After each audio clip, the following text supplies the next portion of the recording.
Hello? Are we back? Are we back? Am I back?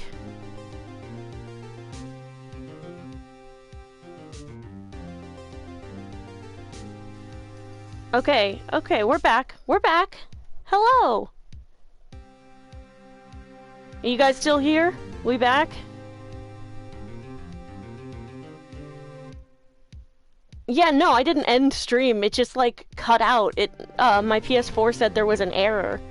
Aw, man, now I'm gonna have to upload this VOD in 2 different fucking parts. That's annoying. I hope just 2 parts. I hope it doesn't fucking cut out again. Anyway, so Yanni Yogi swims back to shore.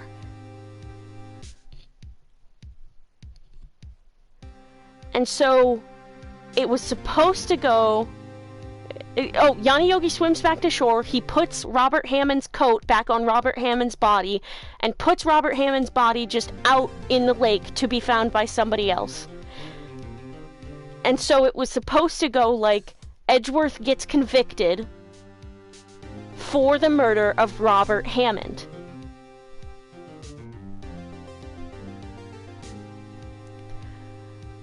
Unfortunately for Yanni Yogi, Phoenix Wright is a bad fucking bitch. Because we found all this shit out.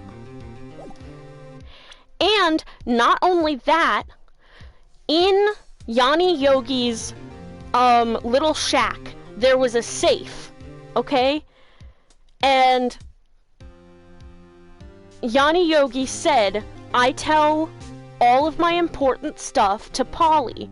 And so when we examined at the safe, Maya was like, Polly, what's the number to the safe? And Polly goes, 1228. And so, when Yanni Yogi, when we figured all of this out, and we figured out that Yanni Yogi was the boat caretaker, and that Yanni Yogi was the one who actually killed Hammond, the judge is like, bring him back in here immediately. And then the bailiff comes back in a couple minutes later and is like, hey, he's fucking gone. He's not fucking here. Yeah, uh-oh. So he's just like fucking disappeared. And like, so we have to like figure out, so we go back to the boat rental shop to see if like he's there, or to look for more clues or whatever, to like officially get Edgeworth declared innocent. Because Edgeworth came to us after that trial and he told us, I have a nightmare of a crime that I committed every night. For the last 15 years I've had the same nightmare of a crime that I committed, of a murder that I committed. And so when we went to the detention center to talk to Edgeworth the next day, he tells us, I have this nightmare that, like, the other man in the elevator started going crazy from air deprivation. So he started strangling my father, and in a panic, I saw the pistol on the floor, and I threw it at the man, and it fired twice, and one of those shots killed my father. I can't actually remember what happened when I'm awake, but I've had this nightmare every night for the past 15 years. I think that I killed my father.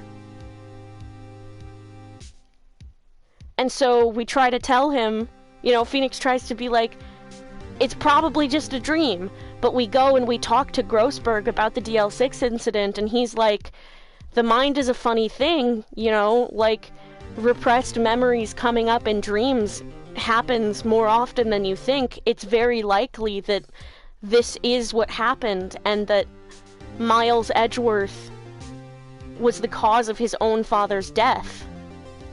And he says, like, accidental murder is still murder, my boy. And so Phoenix goes, no, I refuse to believe it. I refuse to believe that Edgeworth killed anyone. And so we set out to look for more clues that it wasn't Edgeworth. Okay? So we go back.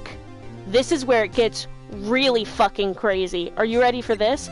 We go back to the boat rental shop, okay? And we go, oh hey, that safe is still here. What did Polly say that the code was? 1228? So we open the safe, and hey, but memories are not able to be analyzed in that facet of a child without actual tests, so don't expect it to be the smooth IRL lol. Yeah, listen, it's for the drama. The most important thing in Ace Attorney is not accuracy, it's drama. But, so we open up the safe, 1228. Wait, I just realized that's December 28th. Oh my god, I'm a fucking idiot! That's December 28th. That's the day of the DL6, 12/28. That's the day of the DL6 incident. Oh my fucking god. I never realized that! Oh, 1228. Okay, anyway. We open up the safe. There's a letter inside. In a very particular handwriting, Phoenix notes. He's like, this is really distinct looking handwriting. There's a letter inside detailing the entire scheme, the plot to kill Hammond, to pose as Hammond, to go out on the lake, to fire 2 shots, create a witness, jump out of the boat, swim back, and it says, this is your chance to get revenge on the 2 people who ruined your life, Robert Hammond and Miles Edgeworth. And so, somebody else orchestrated this entire crime. It was somebody else's idea, and Yanni Yogi followed it to the letter. He followed the whole plan, and then he just fucking disappeared. So the question then becomes, who orchestrated this? Random shot, is it Von Karma? Hey buddy! Ding ding ding fucking ding, dude! We go to Grossberg and we tell him everything. And we go, hey! We go to Grossberg and we tell him everything. Yeah, this guy does fucking suck. We go to Grossberg and we tell him everything. By the way, Von Karma was Edgeworth's mentor. Von Karma taught Edgeworth everything he knew about prosecuting, and that's why Edgeworth became the demon lawyer attorney guy. Send this guy to hell for fucking real, because he is the Mia, like, if, you know how Mia was, like, really close to Phoenix and was, like, his mentor and taught him everything he knew? That's what Von Karma is to Edgeworth. And Von Karma is just like, I'm sending this kid to the fucking gulag. I hate him. I'm getting him declared guilty. He fucking sucks. But you know why he sucks even more? Because he's the one who fucking orchestrated Edgeworth getting declared a suspect in the first place. He's the one who orchestrated Edgeworth going to prison or possibly being executed because he had a grudge against Edgeworth's father, because Gregory Edgeworth proving that Von Karma forged some evidence is the only black mark on Von Karma's 40-year perfect career.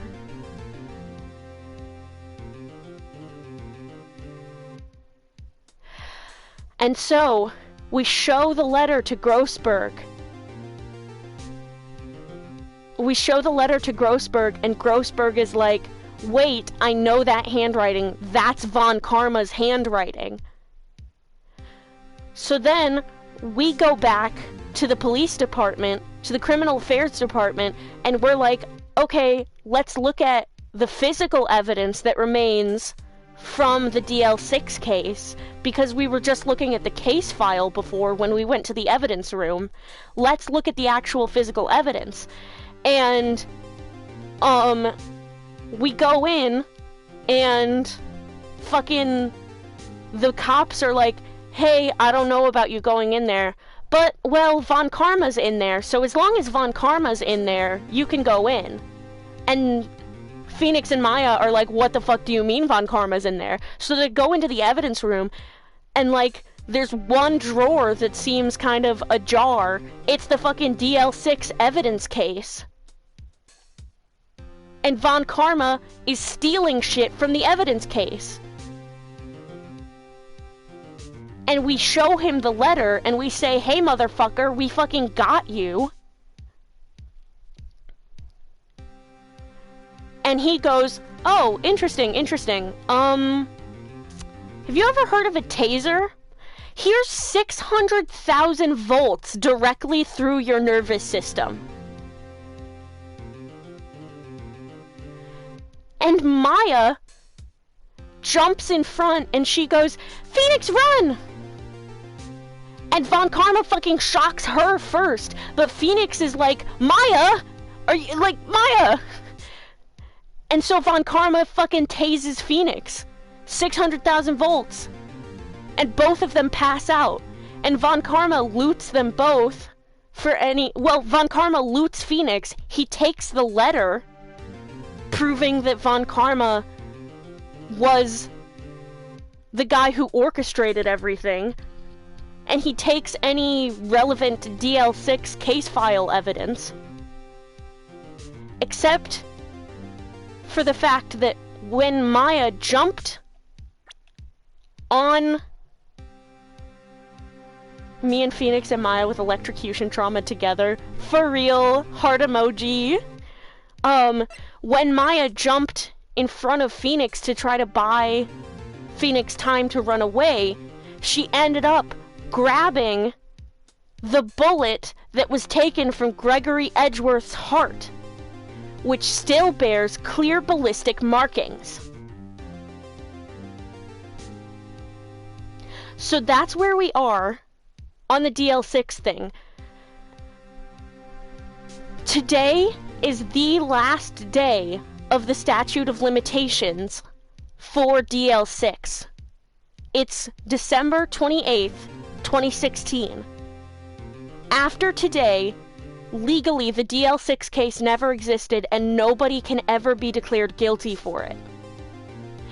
And that's what Von Karma is counting on, because he knows... It's crazy how he quite literally almost got away with it. Yeah, it's gonna get even fucking crazier, dog. It really is gonna get even fucking crazier. Because we haven't been able to present any of this in court yet. It basically doesn't exist. It's just us and Maya and Grossberg against Von Karma, who know this stuff. And Edgeworth. But, I mean, Edgeworth is the defendant, so... Like... But Von Karma is, like, going to bring up... We know that Von Karma is going to bring up DL6 in court today. And Von Karma is expecting Edgeworth to confess to murdering his own father. On accident, sure, but, like, he's fully expecting him to be like, it's my fault that my father died. It was me, I did it. Because Von Karma knows about the nightmares and stuff. So... Yeah, 45 minutes later, 45 minutes later, that's everything about the DL6 case and the Turnabout Goodbyes case, pretty much summarized. Oh wait, also, Romeo, we found out about the past between Edgeworth and Phoenix. I'm just surprised you summarized all that so coherently. Was it coherent? I really hope so. I'm glad... It's very gay. Phoenix and Edgeworth's whole past thing, it's gay as fuck. Okay, I'm really glad that it all came out coherently, because I want everybody to be able to understand and appreciate the shit that's gonna go on this time.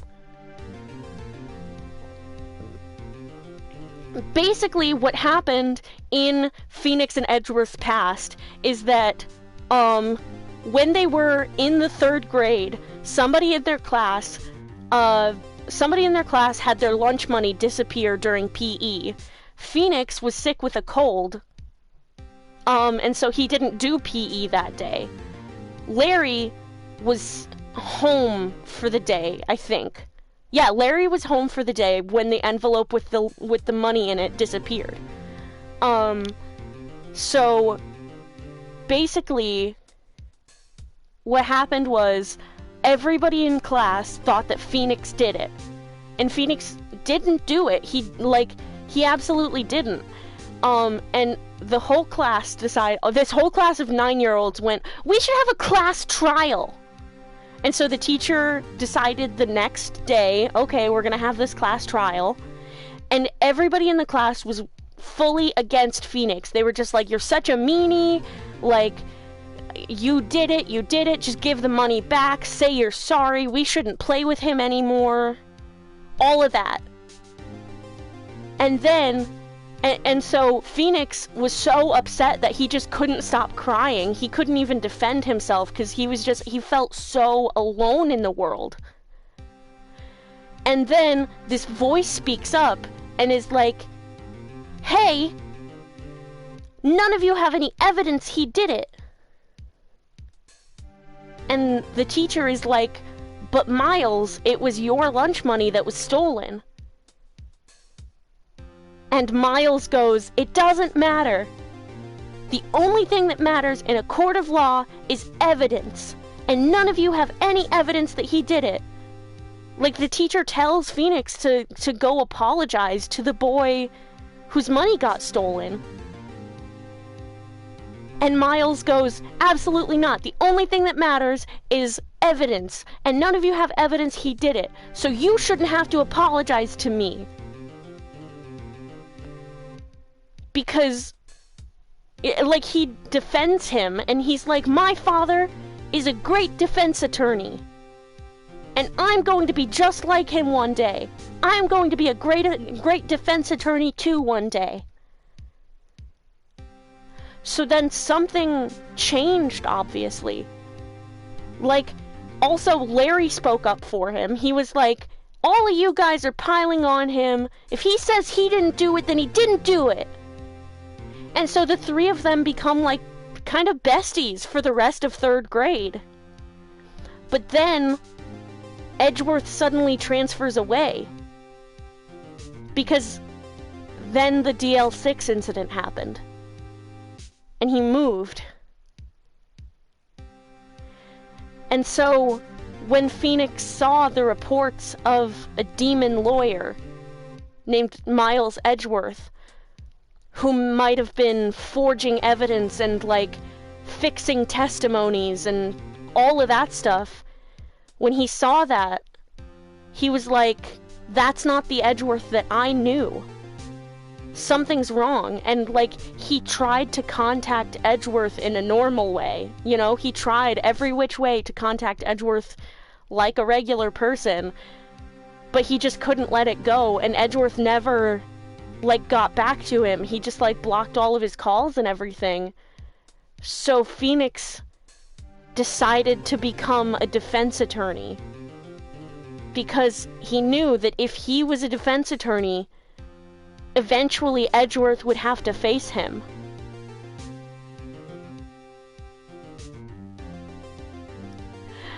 He became a defense attorney so that Edgeworth would have to talk to him and look him in the eyes again.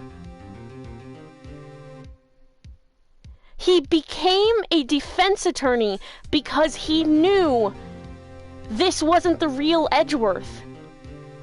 Being some kind of demon prosecutor wasn't the real Edgeworth. It's not the Edgeworth that he knew back in the day. So he literally changed career paths and became a defense attorney in order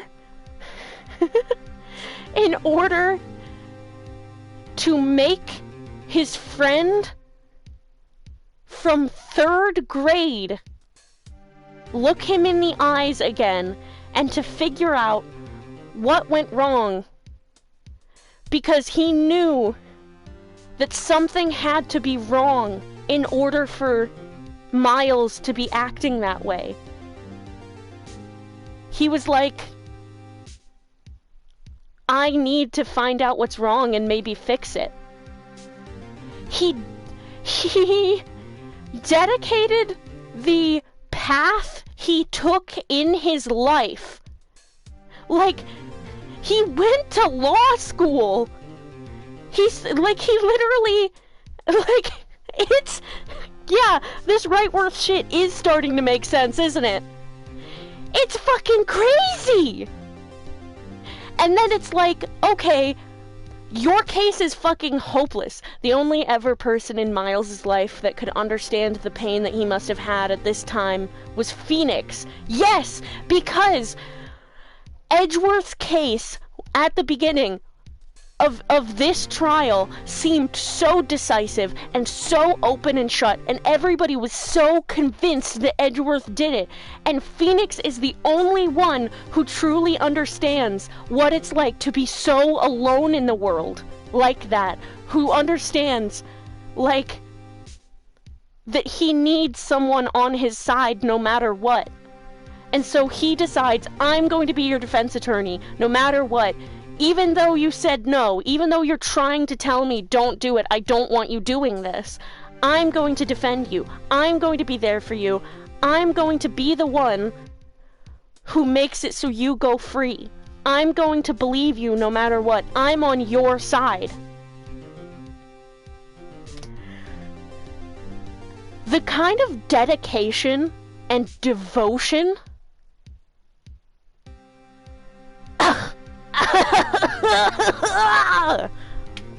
it's crazy. It's crazy people shit. I'm like wiping the sweat off my forehead. I'm like getting a drink from my like sports water bottle. Hydration check, by the way. Clopalo is crazy too. Don't get me wrong. Clopalo is fucking crazy, but it's crazy in a totally different way. Rightworth is some, I would find you in every universe, and if I couldn't find you, I would just find you anyway. Like Rightworth is some, if I was born on the opposite side of the world from you, I would make my way to you no matter what, in every world, in every life, in every universe, because I will always find my way back to you. Type shit! I am exhausted just from the explanation. We haven't even gotten to the trial yet! Okay. Whew. Whew. Okay. Okay. Alright. Clopalo are just trauma bonded so badly that they hold each other back in court just to make sure they don't go crazy, LOL. This is so true. Clopalo? Oh, I can't wait to get to Clopalo. I can't wait until we get to Orange Clavier. But that's game 4, baby. We're still on game fucking 1. I'm a little bit lightheaded, I'm not gonna lie to you guys.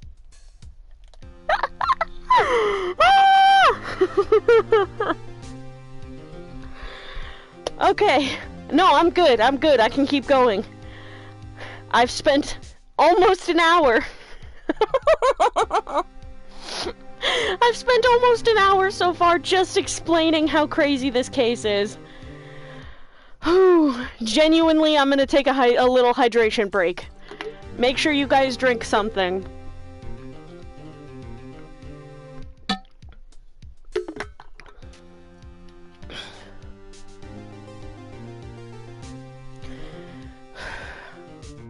take a drink of water every time Edgeworth is obviously repressing gay feelings challenge, or as I like to call it, the piss your pants immediately challenge.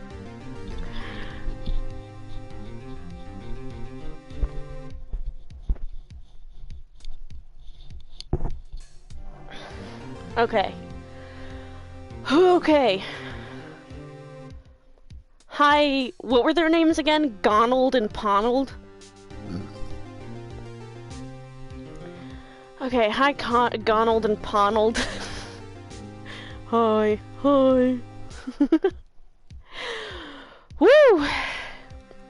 Okay, this is it. Judgment Day. Today, things are going to get settled at last. I don't think that was their name.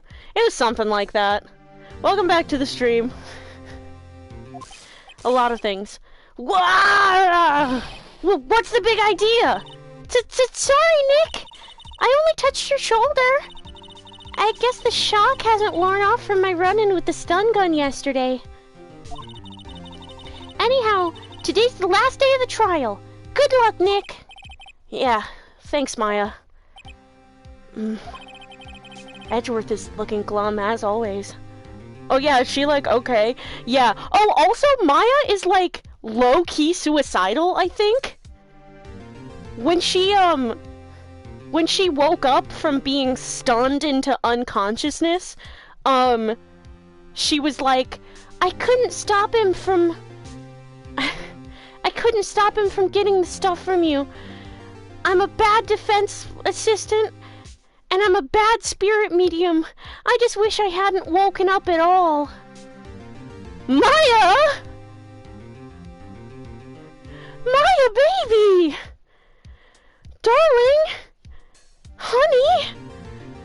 So Phoenix is like, I'm gonna prove to her that she's not useless. I'm so worried about our girl. Edgeworth is looking glum as always. I hope Von Karma doesn't push him too hard. I love this shifty eyes Edgeworth sprite. He looks so worried. Whoa! What are you doing? Sorry, I'm sorry. I just thought I'd cheer you up with a pat on the back. Maya... He makes me a little sad. Yeah. Maybe you should go outside and discharge? Right, good idea. Try not to electrocute anyone on your way out. Where are you, pal?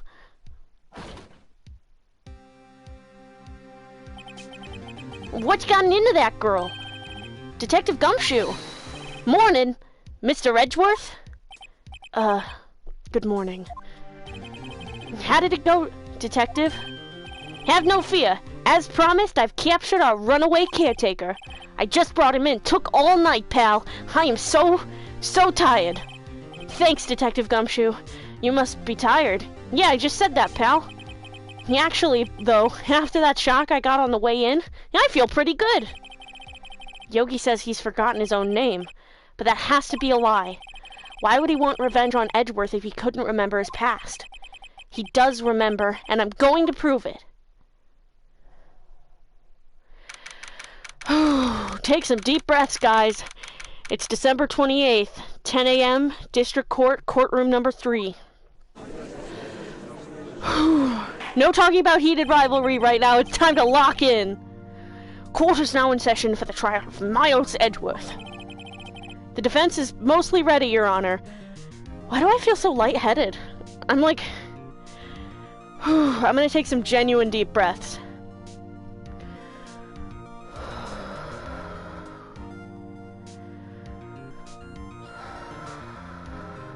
If it's December 28th, it might be cold. This is true. I've yapped so much, I'm like actually lightheaded.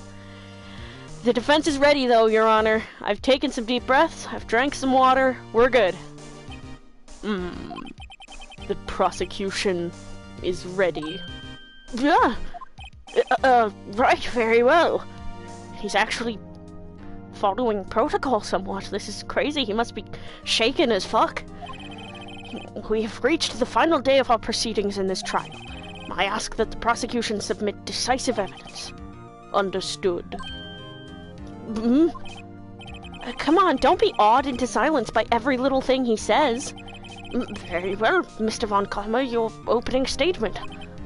Right. Thanks to Detective Gumshoe's efforts, the boat rental shop caretaker has been arrested. In yesterday's trial, the defense asserted that the caretaker was the murderer. However, the caretaker has yet to confirm this. I would like to ask the defense to cross-examine him as much as necessary. Very well. Please bring the witness into the courtroom. The judge keeps looking weird every time Von Karma says something. It's because he's, like, stunned that Von Karma is actually cooperating with courtroom procedure. Because normally Von Karma's like, I'm running this show, bitch. But, like, he's being strangely docile.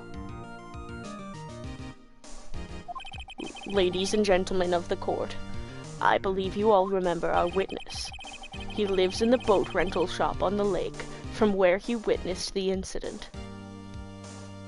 He's so eepy you wouldn't even believe he murdered a man in cold blood.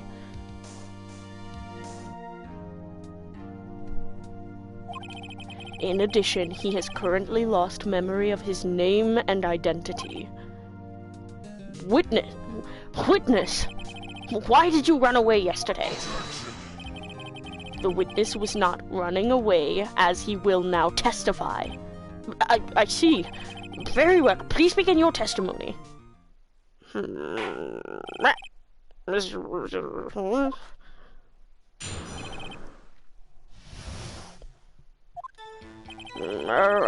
really sorry about just leaving yesterday the way I did. But I wasn't running away or nothing. I went to buy some food for Polly, see? And I figured I got nothing to do with this incident anyhow. I mean, I'd need one of those motive things, right? And I don't got one. So, my testimony yesterday stands as is. Very well. Let's begin the cross-examination, shall we? He has to know his name.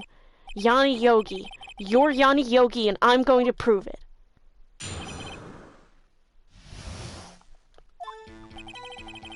Okay. Hold it. I'd call what you did running away and not just leaving. You heard Larry's testimony and realized you were in danger.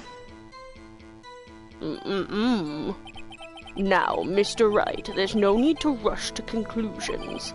As I said, the witness was not running away. Listen to the testimony. He sure seems relaxed. In fact, they both do, Von Karma and Yanni Yogi.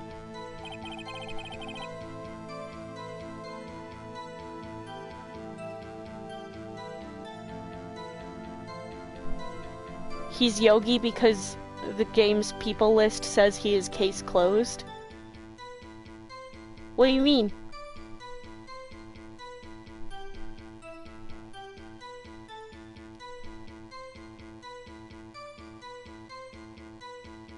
Sorry, I just got so distracted listening to the music because that is so addictive when you just pay attention to that. Yeah, Von Karma's side view, he looks bald as fuck. But I wasn't running away or nothing. Then why did you leave? He's just about to say why. Is it so hard for you to just quietly listen when someone is talking? It's good as hell music, but I can't fully hear it because I'm in a loud as hell room right now. Ah, rip. Well, when you watch the VODs eventually, it'll be, you might be in a different place, and it might be louder, and you can appreciate it. I'm so excited and so happy that you guys are like, yeah, I actively want to watch the VODs and stuff. Like, that makes me so happy. If I sat quietly, Edgeworth would be guilty in 3 minutes. I, went to buy some food for Polly, see. Food? Well, Polly's a bit of a gourmand, you see. She only eats these high-quality bird pellets from France. They only have them in the big pet shop downtown. But you weren't arrested until this morning. Why didn't you go back to the caretaker's shack? Well, I kinda got lost, you see. The witness has trouble remembering things sometimes. When the police apprehended him, he was on his way back to the shack. Yeah, right. Nice try, Von Karma. I watch the VODs if I don't watch the full stream. Yippee! Yay! I see. So he was lost. Please, Your Honor, come to your senses. Come to your senses. Defenses are not the way to go. If you know what I know, and you do. Fucking tick tick boom moment. I figured I got nothing to do with this incident anyhow. You've lost much of your memory, is that correct? Yep, seems like it. Then how could you know that you didn't have anything to do with this incident? Or maybe you're lying about not having your memory, You know exactly who you are.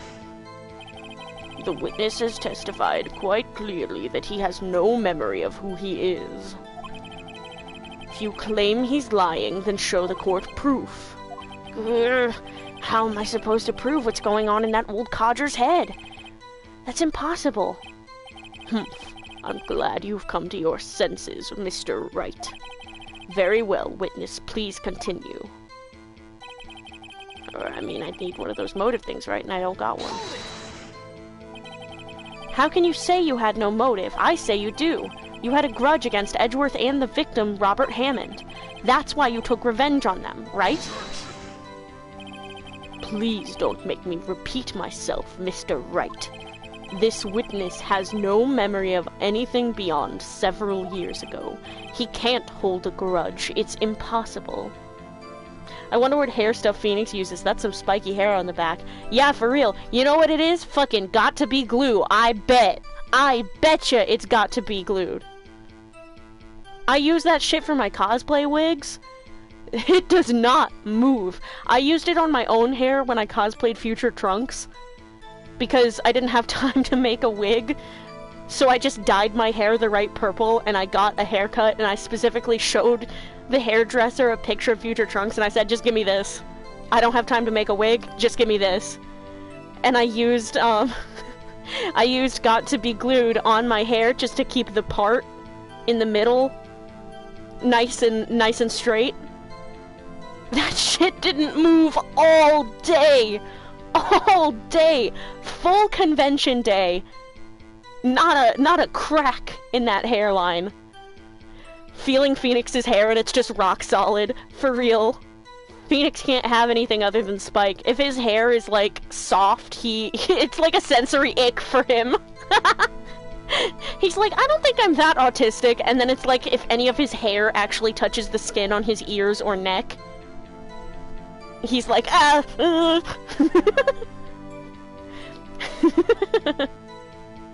Wait, but me for real? Me too, bitch! That's why I need to get my hair cut. I'm like rocking the, who can I compare my hair to right now? Yuri Plazetsky from Yuri on Ice is about, like, my hair length, currently. I want to get an undercut this summer, I think. God, anyway, back to the case. It's not like I have ADHD or anything, that'd be crazy. No, it's just that my Adderall's probably run out for the night. He can't hold a grudge. It's impossible. I have to prove he's lying about his memory. Otherwise, it's going to be the same thing over and over until the trial ends. Might I say something, Mr. Wright? Might I say something, Mr. Wright? Yes, Your Honor? You've been saying the same thing now, over and over. You've been calling the witness's memory of the past or lack thereof into question. But does this really have anything to do with the current case? Yes, of course, Your Honor. The witness has said he has nothing to do with this case and no motive. Both of these statements are lies. 69 comments, nice. Order! Order! Mr. Wright, there is a serious problem with your claim. Or are you saying you know who this witness is? Of course, Your Honor. Oh, now this is interesting. I would like to know myself. So, who is he? Don't play dumb, Von Karma. Mr. Wright, please tell us this witness's name. Ah, gee, guys, suddenly my memory's getting a little fuzzy again. Was it Gregory Edgeworth? Or Robert Hammond? Let me check the court record again. Oh, well, I have my attorney's badge, so I know that I'm an attorney. Okay, I'm done with the bit. It's Yanni Yogi. Fuck, I think it's Miles Edgeworth. Yeah, this is the man I'm in love with. This is the man that I changed my whole life for. Miles Edgeworth. It's Yanni Yogi. His name is Yanni Yogi, a former court... God damn it, I'm taking it from the top. Uh-oh, the bar's messed up our memory again. He looks at the camera. Can you tell me what the witness's name is? And Maya's like, Nick? She waves her hand in front of his eyes. Nick, what are you looking at? Who are you talking to? His name is Yanni Yogi, a former court bailiff. Yogi? That name seems familiar. Oh! Yanni Yogi from the DO6 incident. Figures the judge would have heard of it. It was such a famous case. But what does this mean? Your Honor, if the man is Mr. Yogi, then he has a clear motive. Tisk, tisk, tisk. Jumping to conclusions again, Mr. Wright. This witness is Yanni Yogi. Fascinating. However, how do you propose to prove this to the court? This is a court of law, as you may recall. You need proof. And allow me to repeat once more that the witness has lost his memory. This is it. I have to do this now. If I can't prove he's Yogi right here, right now, then I've got nowhere else to go. Nick, how are you going to prove it? How can you prove that he's Yanni Yogi? It's okay. It's actually quite simple. Your Honor, please take this man's fingerprints. Then we'll compare them to the fingerprints on file for Yanni Yogi 15 years ago. Well, I see. That makes sense. Tisk, tisk, tisk. It's like Von Karma is just doing this to try to rage bait Phoenix. Literally. Huh? I'm so very, very sorry, Mr. Wright. Well, why? The witness has no fingerprints. What? What? No fingerprints? You see, before I worked as a caretaker, I worked at a chemical plant. I burned my fingers working with the stuff. Yup. What? Yogi, you sneak! You burned your fingerprints off to hide your past. Well, if the witness has no fingerprints, I guess we will not be able to prove his identity. No! Tisk, tisk, tisk. Well, what will you do, Mr. Wright? It seems that the case has been decided, no? No! I know what happened. I know everything. I just can't prove it. But no, I can't let it end like this. I can't lose. There has to be another way. There is no one who can testify as to who this witness is. No one! Nick, what are we going to do? I didn't even consider that he might have erased his fingerprints. No, the fingers don't heal the fingerprint back if the burn is deep enough. Like, if it's bad enough, no. Von Karma gets a kick out of proving his ego correct. It gives him control back over the situation. Yeah. Von Karma's such a bitch. I fucking hate him. I didn't even consider that he might have erased his fingerprints. What do I do? Tisk, tisk, tisk. Well, Mr. Wright, perhaps you'd like to cross-examine his parrot for a little comic relief,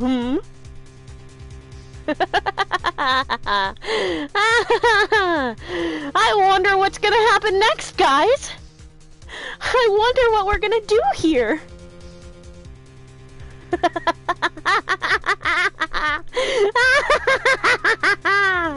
Here it comes, motherfucker. Yeah, very funny. You're a sore winner, Von Karma. Wait a second. Cross-examine his parrot.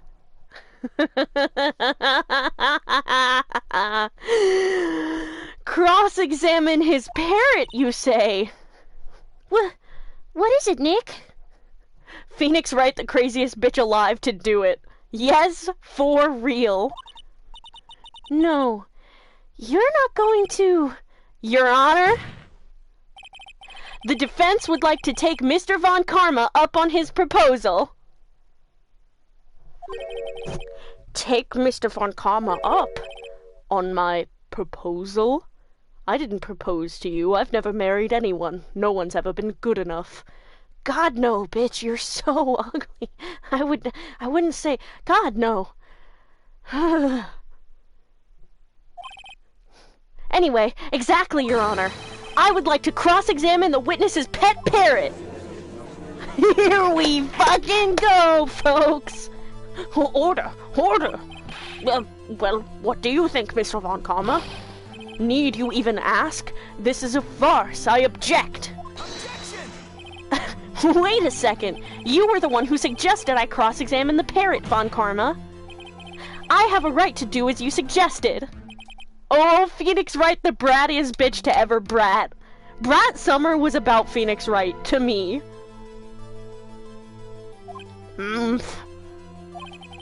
Well, if you're so desperate, then please be my guest. Now Phoenix is the one rage-baiting Von Karma? For real! Here's a taste of your own medicine, bitch! Of course, should you go through with this and nothing comes of it, then I hope you're ready for the consequences. Nick, this is fucking crazy! Well, still want to go through with your little game? Abso-fucking-lutely I do! Let the parrot take the stand! I will cross-examine her, Your Honor.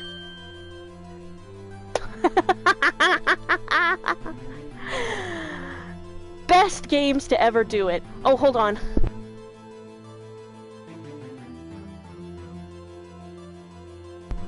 I'm being too loud, apparently. Won't the parrot copy what Yogi says in the shop? Perhaps. Okay, I need to quiet down. This is the most ridiculous thing I have ever heard. Von Karma's rigged every person's testimony, every piece of evidence, except the parrot. She's my last chance. At least, I think so. Bailiff, bring in the parrot.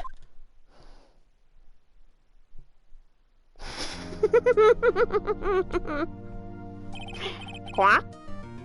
That's quite a bird. Please tell us your name? Name? The witness is ignoring me. It must hurt to be ignored by a bird. Ahem. Very well, witness. Who is your owner? Please testify for us.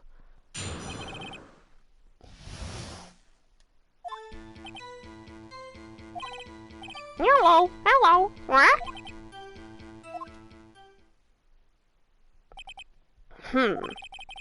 Certainly the most concise testimony we've had so far. Very well. Begin your cross-examination. Right. What are you going to do, Nick? Trying not to burst into laughter right now. What about this is funny? This is a very serious court of law, Romeo. What are you going to do, Nick? I don't know. What do we do, Maya?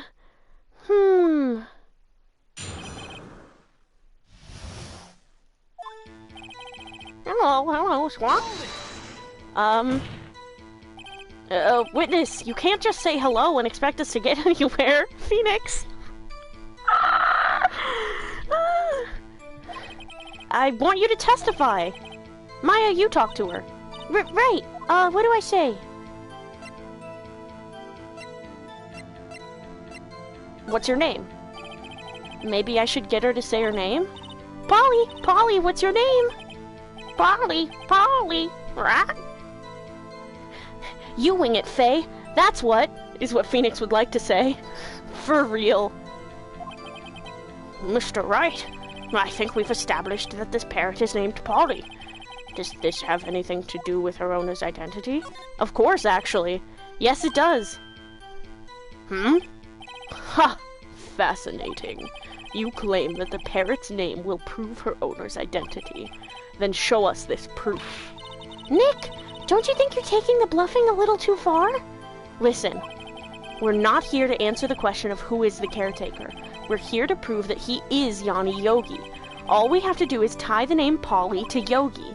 Your Honor, the proof that the parrot's name reveals the caretaker's identity is... God, I am so glad that I read this. How do you think Miles is feeling about this right now? He's seething in the corner at the ingenious way Phoenix is solving the problem. I think that he's sitting there and he is falling even deeper in love, but he is mad about it.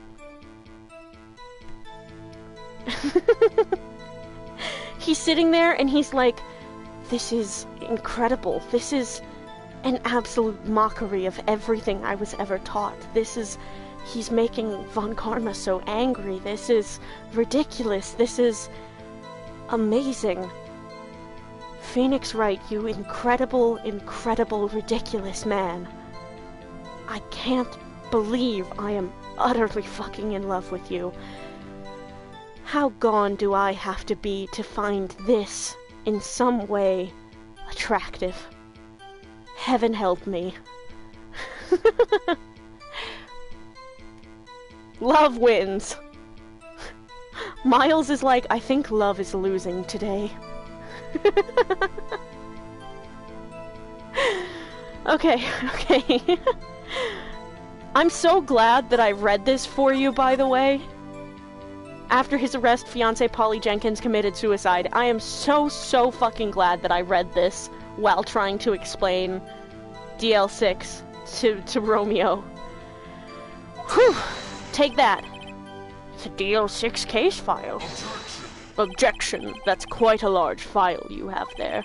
Which page is this proof on, then? Show us or stop wasting our time. Very well. Mr. Wright, please show us the page. Where in this file is the information connected to this parrot's name? Suspect data. It's on the suspect data page. This page has all the information about Yanni Yogi.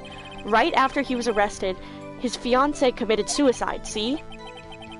Indeed, it does say that, yes. What was his fiancée's name? Polly Jenkins. Polly! Exactly, Your Honor.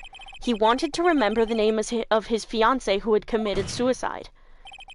That's why he named his parrot after her. I see. I guess that is possible. Bah, a mere coincidence, that's all. My granddaughter has a dog she calls Phoenix. Well, Mr. Phoenix Wright, does this make you my granddaughter's fiancé? God, no. Disgusting. She's only 7 years old. Oh, wait. She's only 7 years old. This guy has a granddaughter. Terrifying reality this brings in. Von Karma has fucked.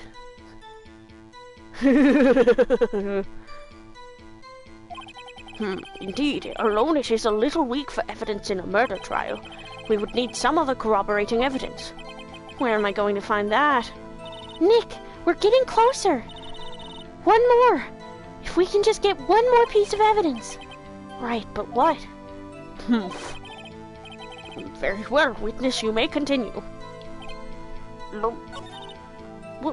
Well, I guess we should try to get some information out of her. We need to show the judge that her owner is Mr. Yogi. Hello, Squawk. Okay. Witness, I want you to testify. Maya, you talk to her. Right, what do I say? What's the safe number? Maybe I'll get her to say the number of that safe. Huh? The safe? Why? Let's just try to get her to say anything. Oh, let's just try to get her to say anything, okay? Polly, what was the number in the safe in the shack? 1228, 1228. My, what a reckless parrot. Well, Mr. Wright, you aren't claiming that this number has something to do with the caretaker. Actually, it does! Actually, it does! Every time Von Karma talks, it's like 2 sentences. True, he's like, I don't need to grace any of you with my voice any more than necessary. Oh my god! Oh my god! I'm so glad I was explaining this whole thing to Romeo, because I realized earlier that 1228 is the day of the DL6 incident. Oh god, I need to quiet down. I need to quiet down. Okay. The power of summaries. This is why studying by explaining the content to someone else is such a great study tool. Ha! Ridiculous. How can the number to a safe tell us who the caretaker is? Show us your proof. What could possibly link this number to the caretaker's true identity?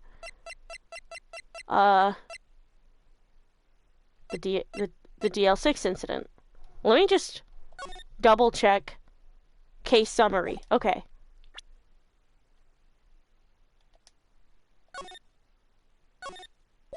Okay. The DL6 incident. The DL6 case file. What is this obsession you have with that case? Mr. Wright, where in this file is something relating to that safe number? Case summary. It's on the case summary page. The case summary? Specifically, the date on which the DL6 incident occurred. The date of the incident, December 28th. Why, that's today's date, 15 years ago. And the number on that safe is 1228. Ah! He used the date of the DL6 incident as the number for his safe, Your Honor. That's how important that date was to him. I see. It certainly is an interesting coincidence. People often do set their secret numbers to dates. Bah, this is not tangible proof.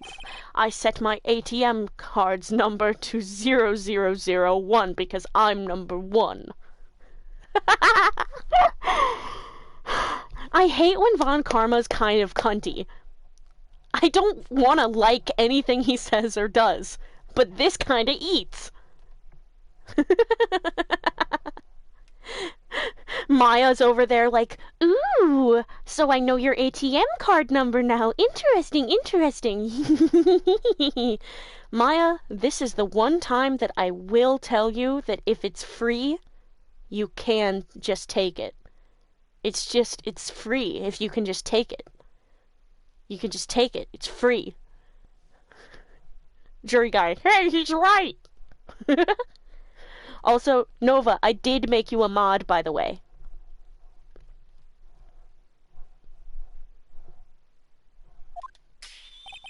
This has nothing to do with a date. Nothing.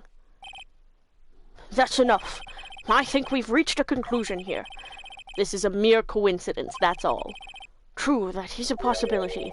However, 2 coincidences at the same time seems more like a pattern to me. What are you saying? Summon the caretaker of the boat shop. Immediately. Witness? Tell us your name. Wait. This witness, he doesn't remember. No, it's okay. Huh? Oh, God!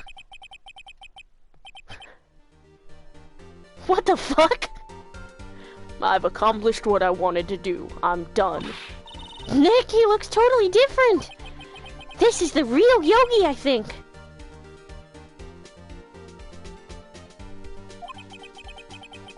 He's been acting feeble to hide his true identity.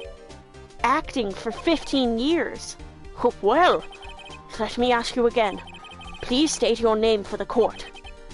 My name is Yanni Yogi. 15 years ago, I served as a bailiff in this very court. Order, order! Yanni Yogi, so was it you who killed Robert Hammond and tried to frame Miles Edgeworth for his death? Yes, it was me. I did it. They put me on the witness stand 15 years ago. Robert Hammond. He said I was mentally unsound. He told me it would make me innocent, get me off the hook. So, I pretended to have brain damage. I was innocent, really, but he didn't believe me. We won the trial, but I lost everything. I lost my job, my fiancé, my social standing. Then, this year, 15 years later, a package arrived. It was a letter and a pistol. The plan was written out in careful detail. It was a plan for me to take my revenge on the people who ruined my life. I didn't care who had sent it. I thought this was my chance. After 15 years, this was it. Finally, a chance to have my revenge on Robert Hammond and Miles Edgeworth. I have no regrets. Oh, wait a moment. Revenge? Against Miles Edgeworth? What do you mean? I'm not at liberty to speak on that matter. Why don't you ask Mr. Edgeworth himself? Anyway, I admit it. I was the one who killed Robert Hammond. Von Karma? Where is Mr. Yogi now? Under arrest, Your Honor. I saw no room for error in his confession. And the defendant, Miles Edgeworth, is innocent, to this case at least. Very well. Will the defendant please take the stand? There are a few mysteries left unsolved. Still, you are cleared of suspicion for this particular case. So I would like to pass judgment on the murder of Robert Hammond. Any objections? I don't believe it. Why isn't Von Karma saying anything? Very well. This court finds the defendant, Mr. Miles Edgeworth, not guilty. Woohoo! That's it. That's it. Done, right? That's it all. That's all. It's done, right? That is all. This court is adjourned. Objection!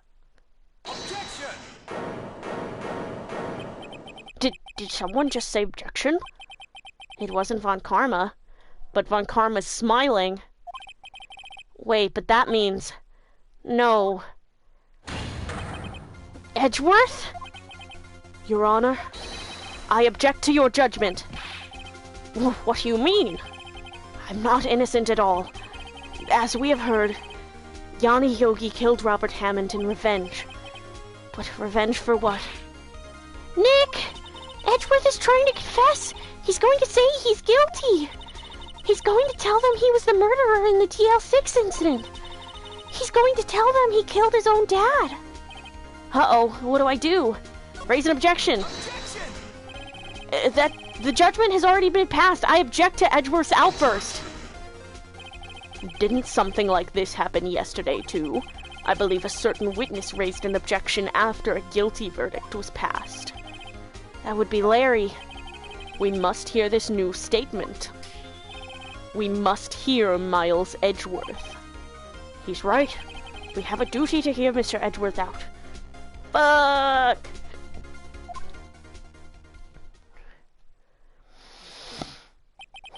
For 15 years, I have had a recurring dream. A nightmare. It's only a nightmare, that's what I told myself. But now I know it wasn't a dream. Yanni Yogi wasn't the killer. You mean in the incident where your father died? Trauma response, by the way. Yeah. Oh, Edgeworth. From the distance of the shot, it wasn't suicide either. Everything was as clear as day. The murderer. The criminal in the DL6 incident. It was me. Your Honor, I confess my guilt. I am guilty for DL6, the statute of limitations of which ends today. The culprit is me. Order! Order! This is certainly unexpected. The defendant declared innocent is confessing to a different crime. A crime for which the statute of limitations runs out today. I'm not really sure how I should deal with this. Bah! It's obvious. We hold a trial right here, right now. We try this man for his crime of 15 years ago. He stands so straight. I think I would like to take a 5-minute recess. During this time, I will consider the appropriate course of action to take. Court is adjourned. I like how they didn't make a new sprite for him in the witness stand, so he's just pointing at a random direction. Yeah, I noticed that too. It's really funny. 2:24 p.m. Wow, didn't we start at 10 a.m.? This has taken hours. I'm sorry, I've just wasted all your effort. Mr. Edgeworth, I just don't believe it, sir. I mean, you kill your dad?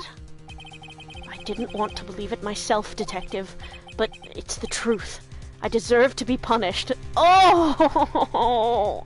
Like I was saying yesterday, you take any character and they believe that they're completely and totally irredeemable. Characters who believe without a shadow of a doubt that they're a bad person, no matter what evidence gets presented to the contrary. And I will eat it the fuck up every time! Bro, you were 8. Yeah, deadass. Bro, you were a baby. Murder is murder, no matter what the circumstances. I like that manslaughter is not a charge that exists within this universe. This is crazy! Just crazy! Nick? What are you doing? Huh? Oh, I was just reading through the court record once more. I'm getting my case ready. Your case? For what? Huh? Isn't it obvious? I'm gonna prove that Miles Edgeworth is innocent. Von Karma said, fuck them kids! Hey Von Karma, where were you in 2018?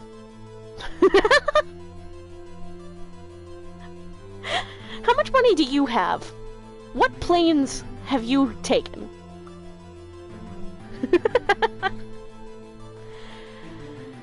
Anyway.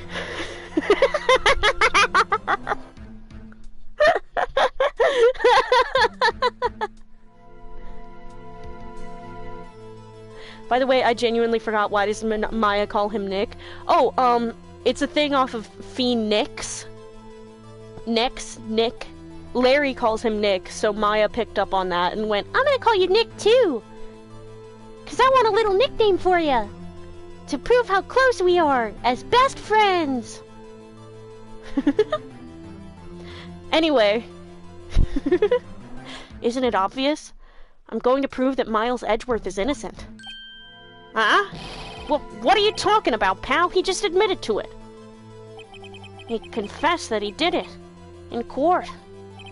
I'm sorry, Edgeworth, but I don't believe your nightmare. What? It's just a dream. It's not real. The truth is right here in this court record. In any case, tighten your belts. The real fight is just beginning. I'll prove you're innocent. Trust me. Look how soft he looks. Oh! Right. Edgeworth. Right. Edgeworth. Right. You know, this is the one time that I'm not gonna stop you guys. I think it's entirely fucking justified this time for you two to do your gay yearning bullshit. This is fucking crazy.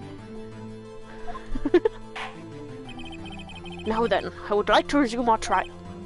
Judge, Miles Edgeworth has admitted his own guilt. He has confessed his crime. Let us begin by hearing his testimony. Then, though pointless, let the defense do their cross-examining. The statute of limitations on the DL6 incident runs out today. Though it's unconventional for me, I'd like to run this one by the book. I see. Does the defense have any objections? No, Your Honor. Von Karma, you knew this was going to happen from the very beginning, didn't you? Very well. Will Miles Edgeworth take the stand?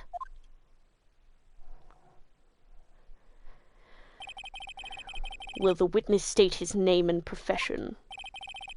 Miles Edgeworth. I am a prosecuting attorney. Mr. Edgeworth, 15 years ago you mistakenly killed your father, Gregory Edgeworth.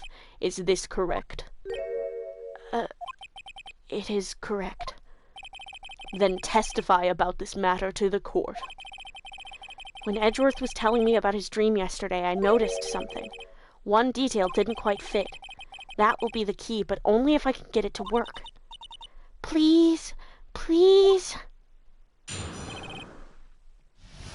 The DL6 incident. That day, I had gone to the courtroom to observe one of my father's trials. As we went to leave, an earthquake struck, trapping us in the elevator. My father and Mr. Yogi lost their composure and began to argue. Just then, something heavy fell at my feet. I picked it up and threw it at Mr. Yogi. I wanted them to stop fighting. A moment later, there was a single gunshot, then a scream. It was a terrible scream. I remember it to this day. That's all. No, poor little guy. Yeah, for real. And until now you thought this memory was a dream? We were stuck in that elevator for 5 hours. The oxygen in the elevator ran out and I lost my memory of the events. Bah, the same claim Mr. Yogi has made. Very well. Mr. Wright, your cross-examination, please. Yes, Your Honor. Okay, I'm just gonna press on everything. That day, I had gone to the courtroom to observe one of my father's trials. What was the trial your father was involved in on that day? I don't remember things very clearly. Only 2 things. I know my father lost, and Mr. Von Karma was the prosecuting attorney. Mr. Von Karma, you were handling that case? It was 15 years ago. I don't remember the details. That was when Edgeworth pointed out the problem in Von Karma's evidence. As we went to leave, an earthquake struck, trapping us in the elevator. So there were 3 people, including yourself, trapped in that elevator? Yes, myself, my father, and Yanni Yogi.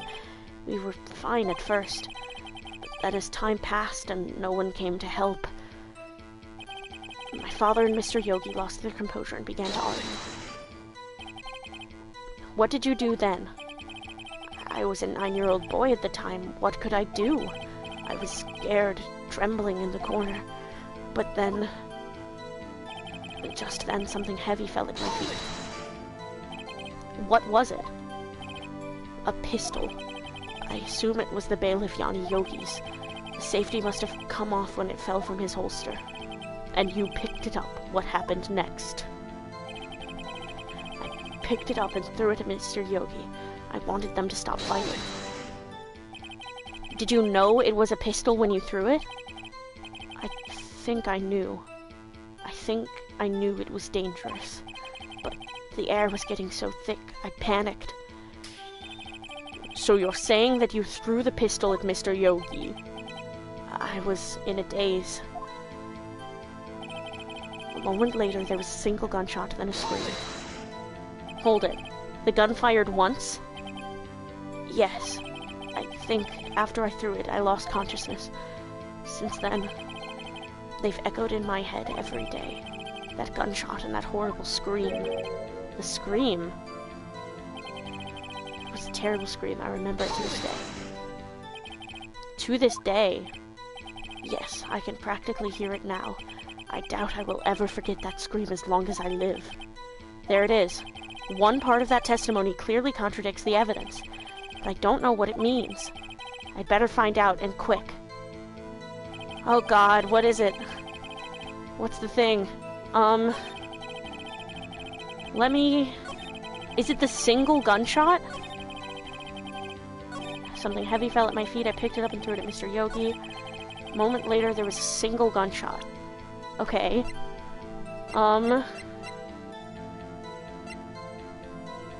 Murder weapon, 22 caliber.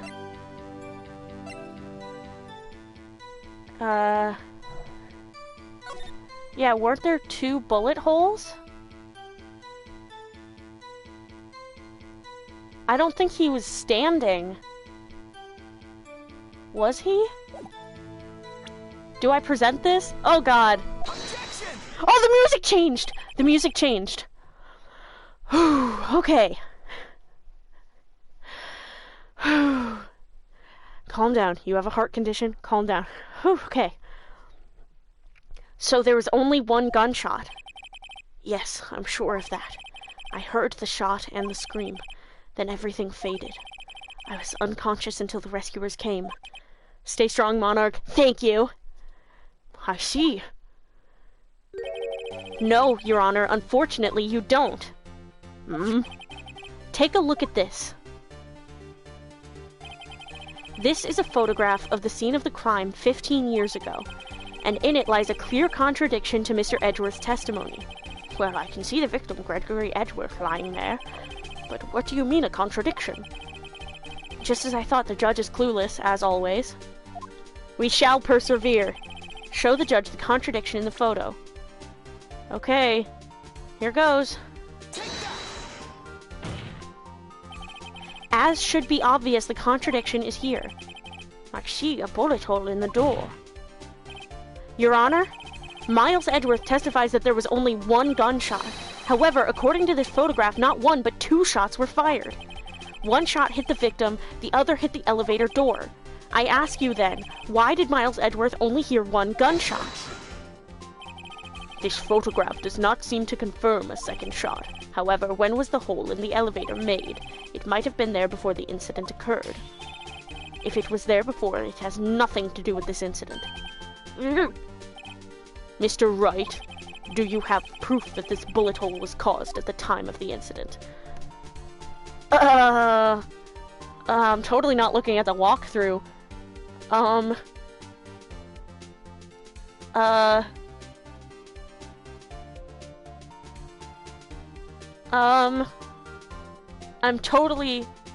totally not walk through. Bullet hole in the photo. It doesn't say.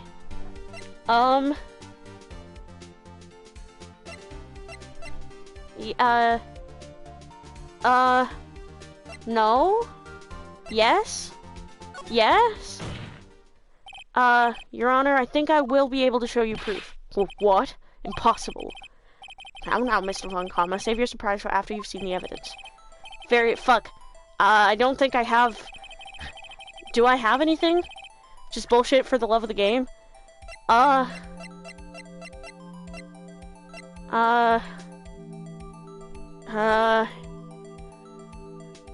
Here in the, one bullet found in heart. The murder weapon was fired twice. I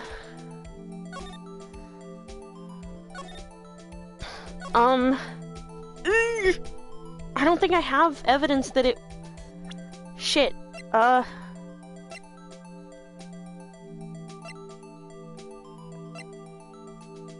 Do you have... There'd be oxygen IDK, I'm stupid too. Nova! Nova, help! Do I not have evidence for this bit? Or is it... Nova? This is what's so great about streaming. Chat is my phone a friend. Oh god, Nova, don't tell me you don't know either! Oh, chat, we're cooked! Oh, I'm Shinji posing right now, dude. Star Spice! Sabotaging my fucking court proceedings, dog.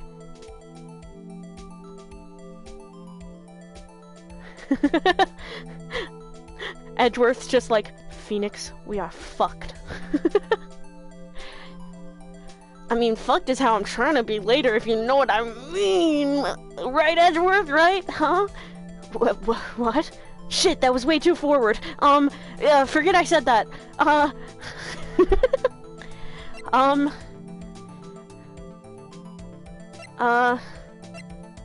No, the judge is like, Bang, bang, bang. No yowie in the court. Bullet taken from Gregory Edgeworth's heart. I don't think I have evidence. I don't think I do. The answer is in the file. You do enjoy dragging out that file, don't you? I don't accept this evidence unless you can tell us what page it's on. Which page shows the link?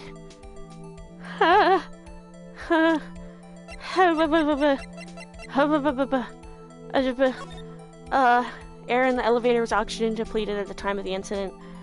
No clues found on the scene. Oxygen, first page. Okay.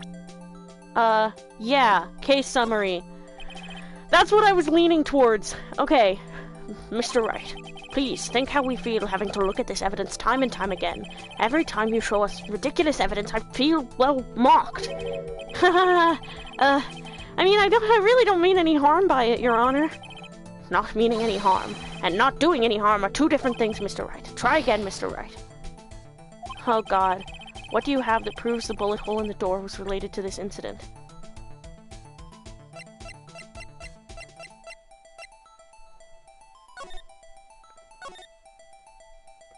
Trapped in elevator, one bullet found in heart, the murder weapon was fired twice. I should have just said no.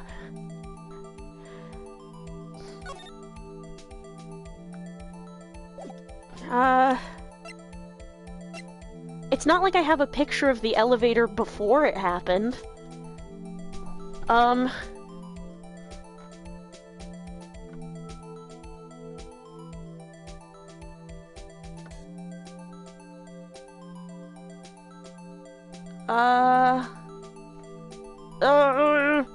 Hold on.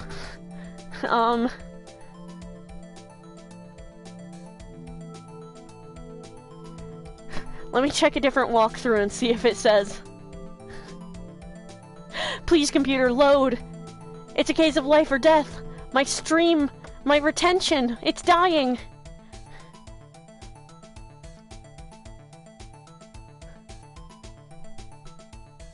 Booting up my laptop for this? No, don't worry about it. I got this. I got my computer right next to me. Case information, characters, victim, expand, turnabout goodbyes, day 4 trial. Okay. Don't worry, don't worry. I got this, I got this, I got this.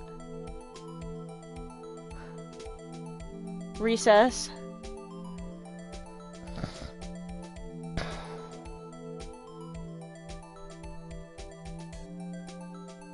Victim data. Okay. Present. Your Honor, the answer is in this file. You do enjoy dragging out the file, blah, blah, blah, blah, blah. Victim data. Victim data. No, shit, I pressed the wrong button! Fuck! God damn it! God damn it! God damn it! God damn it!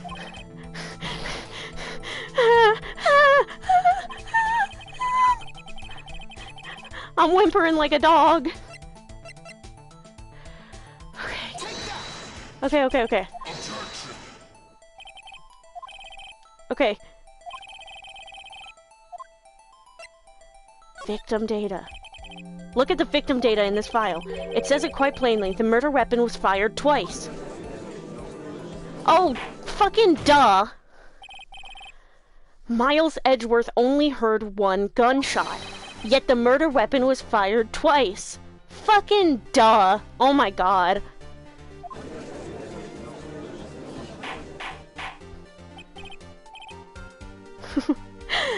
Everybody in the chat feels like dumbasses. It's okay. You're my little band of clowns. Order, order! Mr. Wright, what are you driving at? It's simple, Your Honor.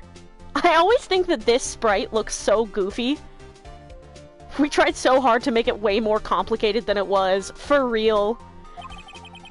At the time of the incident, 2 shots were fired. One went into Gregory Edgeworth's heart. The other hit the elevator door. Remember that the defendant lost consciousness after the shot he fired rang out. In conclusion, we must agree that the second shot was fired by someone else. Mr. Wright, but who could that someone else be? The murderer, of course. As a major, I'm a criminology major and an Ace-Attorney, yet here I am. Listen! It's the oxygen deprivation, okay? It's the oxygen deprivation. We're all suffering from it. It's us in the elevator. Objection. I knew I should have stepped in before your wild fantasies got out of hand. Mr. Wright, look once more at the DL6 incident case file. Look closely. Try the case summary page. The case summary? That's on page 1. Look what is written there. Not a single clue was found on the scene. If the pistol had indeed been fired 2 times, then the other bullet would have been discovered on the scene. He does have a point. That second bullet has never been found. Why? Because the second bullet does not exist. The bullet that claimed Gregory Edgeworth's life was the one fired by his own son. That is the truth of this matter. The whole truth. It was undoubtedly something else that made that bullet hole in the door. Then what could it have been, bitch? Order, I will have order. Mr. Wright has proven one thing to us quite clearly, that the murder weapon was fired twice at the time of the incident. However, as Mr. Von Karma says, the second bullet fired was not found. It is highly unlikely that the police merely overlooked the second bullet. So all we have is the single bullet fired. I'm afraid I have to discount the defense's claim. Tisk, tisk, tisk. I praise the judge for his wisdom in this matter. Gah! We all know the judge has a praise kink. He's weak for it. He's playing into it. Shit! How did this happen? I don't believe that the second bullet didn't exist. Was I wrong? Have I been wrong about this whole incident? What are you doing, Nick? Why aren't you raising an objection? I'm sorry, Maya. What? It looks like I was wrong. Nick? If the second bullet wasn't there, then all my conjectures are for nothing. No! But you said you'd do it, Nick! You said you'd get Edgeworth declared innocent! I'm sorry. It's just, when I saw the photograph, I thought the 2 shots had been fired. I was so certain of it, I thought I'd won. I thought that there was another person, someone else who fired the killing shot. But now, I was wrong to think it could be that simple. This case has stood unsolved for 15 years. Nick. Well, it seems that we've finally cleared up this incident. Only 1 bullet was found at the scene of the crime. That shot was fired by Miles Edgeworth. Precisely. I would like to ask one thing of Miles Edgeworth before passing my verdict. Have you been paying attention to the trial so far? Yes, Your Honor. Do you have any objections? No. No, I do not. So you killed your father, though that was not your intention? Yes, I did. Oh no! He's accepted the guilt? Very well. The statute of limitations on the murder of Gregory Edgeworth runs out today. Therefore, I must pronounce a verdict on the defendant today, right here. Right now! Indeed. Does anyone have any objections? I've been here before. It's just like my first day in court. There's so many things I know I should be saying, but my mind's gone blank, I can't find the words. Mr. Wright, I have an objection. Objection! Your Honor, I object. Tisk, tisk, tisk. Mr. Wright, on what grounds do you object, Oof. Nick? I don't know. His case is perfect. Oh no. Gah! It must exist. The second bullet. Huh? Well, what? What did you just say? Nothing! The second bullet must exist. But where? Someone took it. It seems waiting is not going to produce us any answers from Mr. Wright. Wait, Your Honor! Mia jump scare. Mia just like, Phoenix, You dumb bitch! It's... Somebody took it! Ah! Freddy Fazbear FNAF scream. Ah! And he's like, ah, shit! Fuck, Mia! God damn it! Fuck.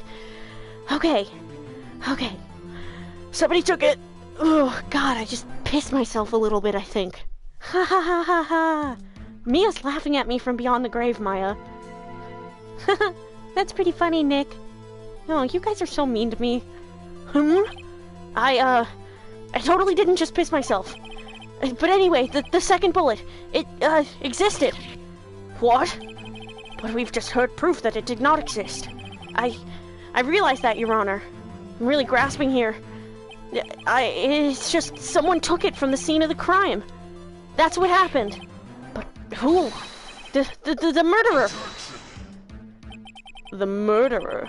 Then tell us, just who is this murderer? I'm still thinking about that one. So the criminal took the second bullet, but why? Huh? First of all, how would they have found it? It's not easy to find a stray bullet, Mr. Wright. Was there some pressing need for the murderer to search for that bullet? The murderer had to find it? The murderer didn't need it. Why would the murderer have spent the time to look for that stray bullet? I haven't got a clue. What's wrong, Mr. Wright? Bah! The murderer had no reason to take that bullet. You don't want to admit it, but it's true. Had to take it? Had to take it? The murderer? What does it mean? You're thinking too normal. Think crazy. Don't think why the bullet was taken. Think why the bullet had to be taken. Mr. Wright? Yes, Your Honor. I have no idea what I'm doing. Well, the murderer had no intention of taking the bullet from the scene. But, the murderer had to take that bullet. Had to, Mr. Wright? What do you mean? Well, for instance... Oh my god! For instance, if the bullet went into the murderer... maybe the bullet, hit the murderer. I'm jumping up and down right now, dog. Oh my god. At this point, the game needs a flash warning. Oh my god. Oh my god. Oh my god. One thing that I forgot to mention. Romeo. Grossberg was talking about Von Karma yesterday. And he said that after he lost that case, or after he won that case, but Gregory Edgeworth put that smear on his record. Oh god, I need to quiet down. Okay. After Gregory Edgeworth put that smear on his record, Von Karma took a vacation for multiple months. And it was the only vacation Von Karma's ever taken in his 40-year career. It's not a fucking vacation. He was recovering from being shot. That fucking bitch, I know! The bullet hit the murderer? Just saying, for instance, I mean, if it hit you, you would have to take it with you, wouldn't you? It's not like you could perform surgery right there. You know? Wait a second. I was just talking off the top of my head, but what if that's really what happened? Let me get this straight. So at the time of the murderer themselves was shot, and they left with the second bullet still inside of them, thus leaving only one bullet at the scene of the crime? Yes, I guess that's how it would work, yes. But there's a problem with that. The other two people rescued from that elevator, Miles Edgeworth and Yanni Yogi, were both unharmed. So that would mean the murderer came from outside, yes. Oh my god! Oh my god. The two men fight inside the elevator. Trying to stop them, the boy picks up the pistol at his feet and throws it. Look at his little outfit, by the way. His little dapper little suit. Oh my god, what a little cutie pie. The pistol discharges and the bullet goes through the elevator door and hits the murderer outside. The boy loses consciousness. Then the murderer opens the elevator door and sees the men inside. The scream was the elevator opening! Mr. Wright, you are truly the most unpredictable defense attorney I've ever known. I can tell you're grasping, yet I cannot deny the possibility of what you say. What are you saying? Deny it! Deny it! No one involved with the incident was wounded. There was no murderer. Was this really all just because Von Karma got criticized once? He's got rejection-sensitive dysphoria. It was just a really bad incident of, like, awful RSD gone wrong. No one was wounded at the time of the incident, he's right. I can't think of anyone. Hey, Nick! Huh? I just thought of something really crazy. Crazy? I was crazy once. Nick, don't you fucking dare! Remember what Mr. Grossberg said yesterday? Gregory Edgeworth dealt a blow to his perfect trial record. Wow! It must have been quite a shock for Von Karma. He took a vacation for several months after that, you see. Yes, an unusual event for the man. That was the first and the last vacation he's taken in his many years of prosecuting. What if Von Karma didn't take that vacation because of shock, but took it because he was injured? Which would mean... it could only mean one thing. He was the murderer in the DL6 incident. He was the man who shot Gregory Edgeworth. It was Von Karma! Oh man. Something wrong, Mr. Wright? You seem dazed.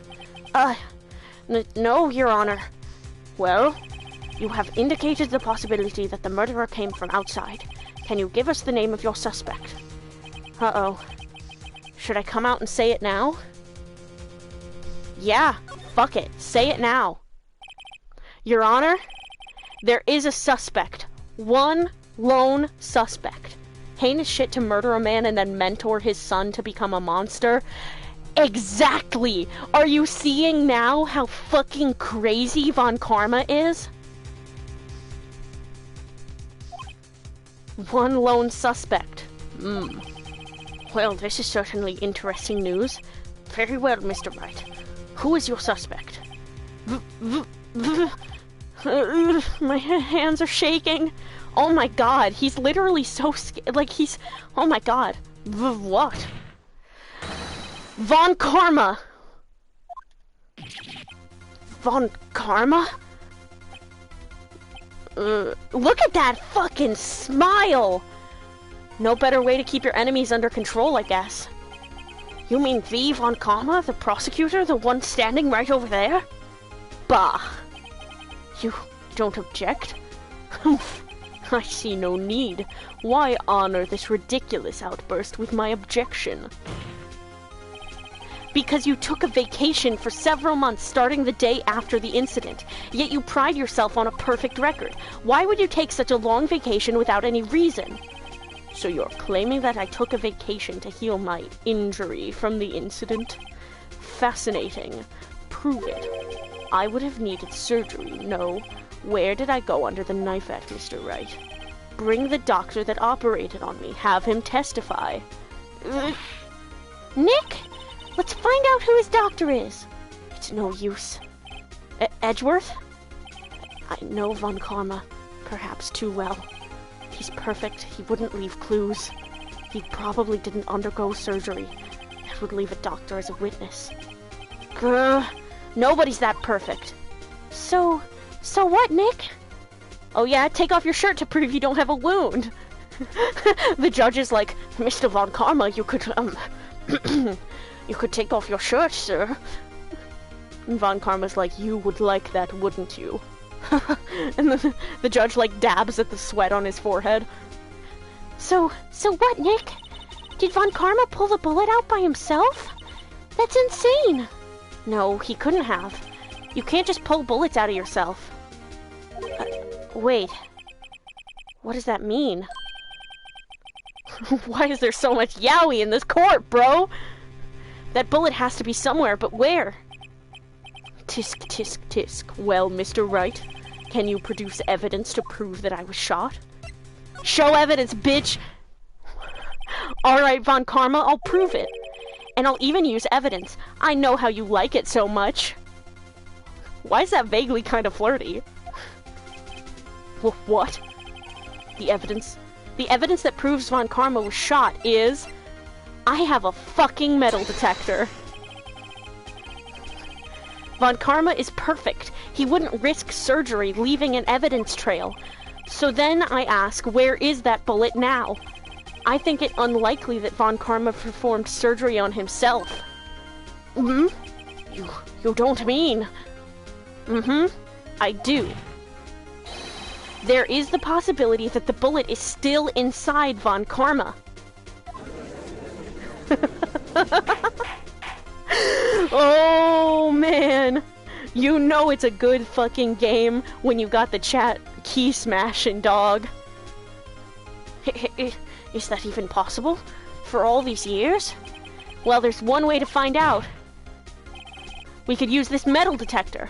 Well, Von Karma, I'm going to run this over you and see what we find. He's sweating! We got him sweating! Why is the parrot the least crazy thing about this stream? Bro, remember when I told you? Like, I was describing the DL6 incident, right? And I said, it gets crazier. What did I say? What did I fucking say, dog? It gets crazier. I refuse. You refuse? But refusing this means... you acknowledge that the bullet is still inside you. Look at this fuck-ass bald spot from the side view. Order! Order! Order! Order! Time to use my fucking stand on you, Von Karma! What would Phoenix's stand be called? Phoenix's stand, love and justice. Brother should have gotten like a private doctor or something that would be less insane. This is the thing. Like Mia said, you're thinking too normal. Von Karma is fucking crazy. One guy besmirched his record 15 years ago. And he fucking murdered him. And then he took his son under his wing and, like, essentially corrupted him as much as possible, just as revenge. And then he planned an elaborate murder scheme to put... And his ATM number is 0001 because he's number 1. You're so right. Your Honor, the defense requests that we be allowed to use the metal detector. Judge, I call for a suspension of this trial. This is an invasion of privacy. Objection! The statute of limitations runs out on this case today. It was you who said we had to end it right here, right now. Enough! I permit the use of the metal detector. Mr. Von Karma, you will submit yourself to testing. Nick, what does this mean? Von Karma might be the best character ever. Next thing you know, you're gonna be shipping him with Mater from Cars. Oh, that's a real thing.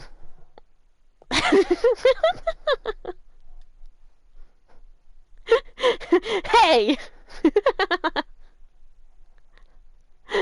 Nick, what does this mean? I don't know, but we have to give it a shot. Guys, my palms are actually sweating right now. Like, genuinely. Beep, beep, beep. Reacted. Something's inside his right shoulder. The bullet. Mr. Von Karma. You. It was you. I was afraid this would happen, and so I remained silent. Huh? Indeed, there is a bullet in my shoulder. However, it has nothing to do with this incident. What? I was shot in the shoulder long before the DL6 incident. I claim that the bullet was in my shoulder has no relation to DL6. Miles must feel the craziest relief/anger right now.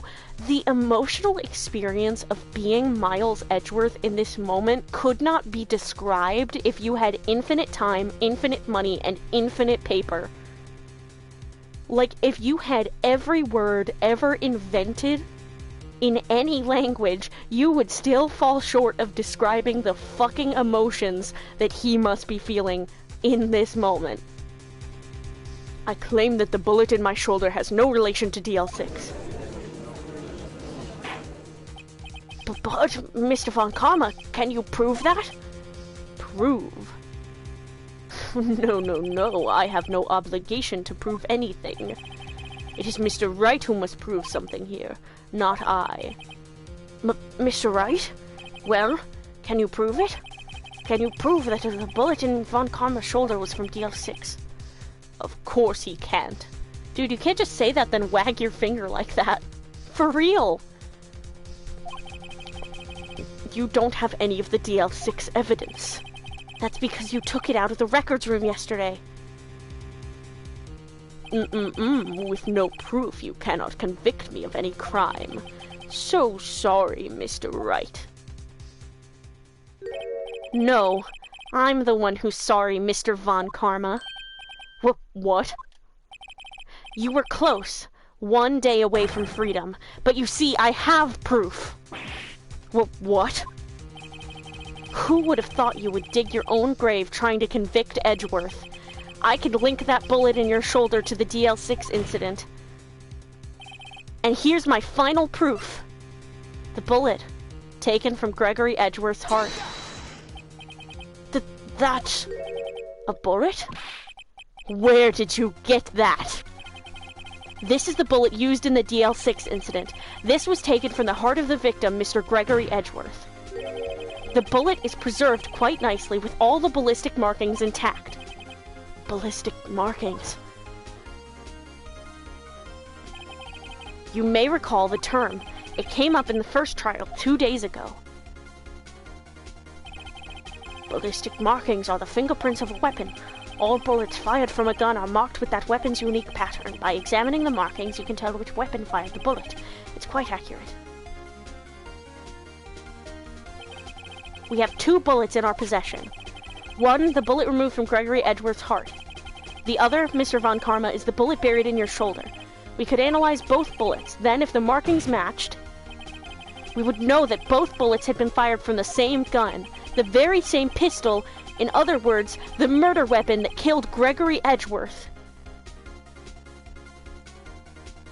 And Von Karma was being mean to Maya about it. That's true, he was being mean to Maya about the concept of ballistic markings. So honestly, he should go to jail just for that. Fuck killing a guy. He was meanies to Maya. And then he was even more meanies when he shocked her with 600,000 volts of electricity.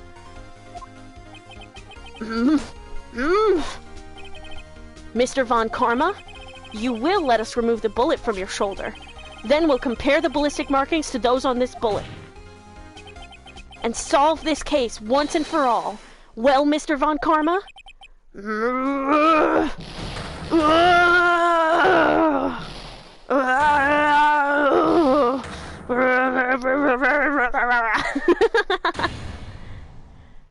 That scream. I've heard that scream before. Wait, I know. Help! I can't breathe! Quiet, I said quiet. You're not making this any easier. Stop breathing my air. Oh, I'll stop you. Stop breathing my air. Get away! Get away from my father! Bang. Whoa!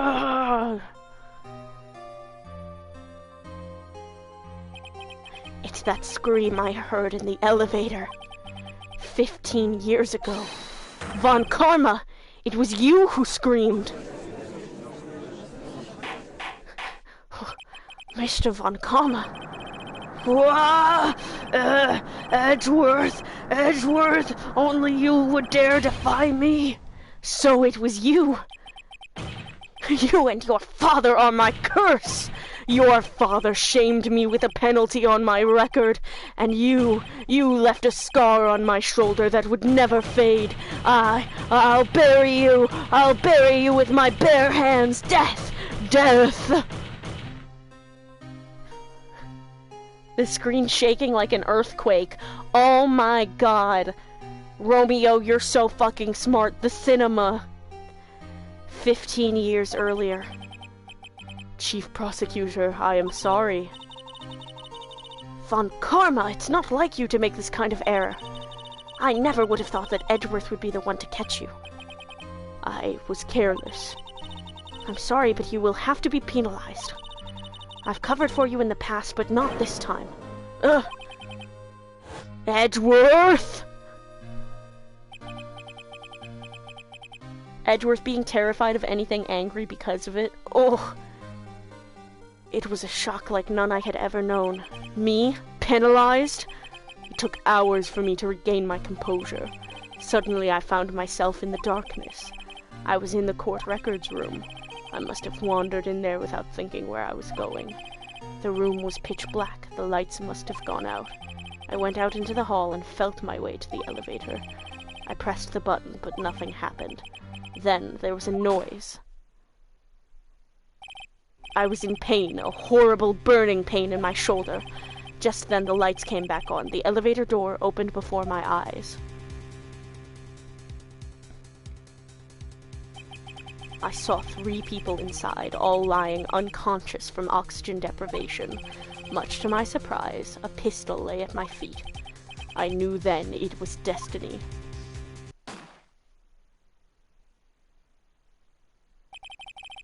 In his last moments, Gregory Edgeworth was still unconscious.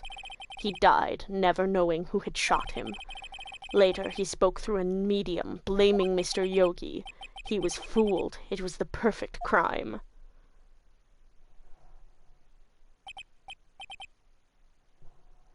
Tisk, tisk, tisk. Who would have thought another man would have come to open that elevator door?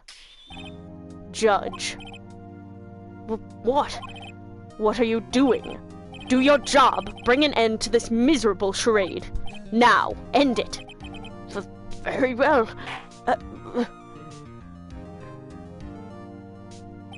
It appears that we have come a very long way to the end of this maze. He even fooled the guy he murdered, oh my god. Yeah.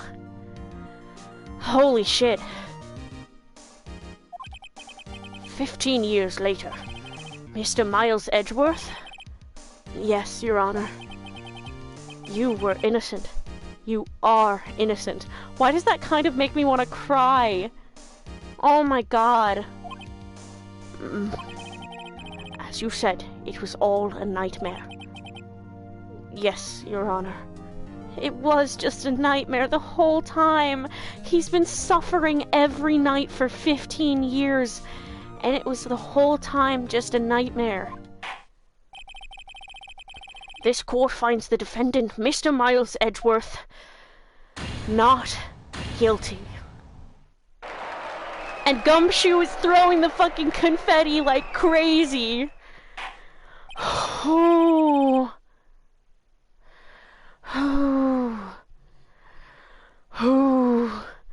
Everybody take a fucking breather, okay?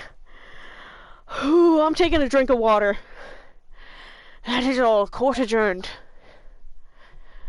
What movie does it remind you of? I'm lightheaded again.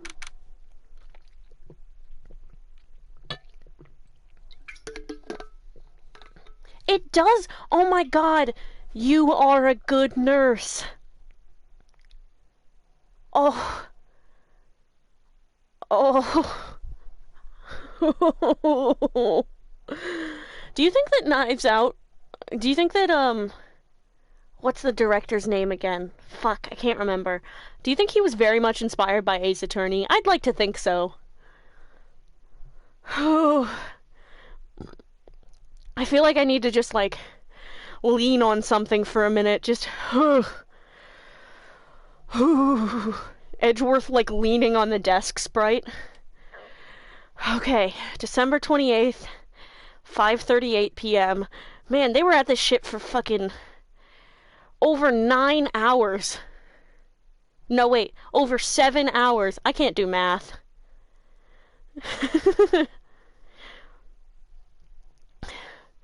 That's a long fucking day in court. District Court, Defendant Lobby number 2. Nick! Nick, we did it! Did you see his face? Von Karma looked even paler than usual. He's pretending to be all cool, but inside you crushed him, Nick. Crushed! I gotta say, I'm impressed. It was pretty close, though. I was sure we'd had it. I have like a kind of... Do you know when you like have a sense of relief? And it makes you kind of lightheaded? And you can like feel the blood like going through your arms? Nova, you probably know what I'm talking about. Yeah, okay, I'm glad you know, Romeo. Like, oh my god. I'm literally like, I'm Phoenix Wright for real in this moment. I'm like, I feel a sense of relief. Can you imagine how Edgeworth feels? I know, I was on the verge of tears the whole time myself. But now it's all just a good memory. I don't know if we can call it that for Edgeworth, Maya, I'm not gonna lie. So, it's finally over, Edgeworth. Surprised Miles hasn't passed out? I would. Right. Yeah? I'm not sure how to say this. I know. Try thank you. I see.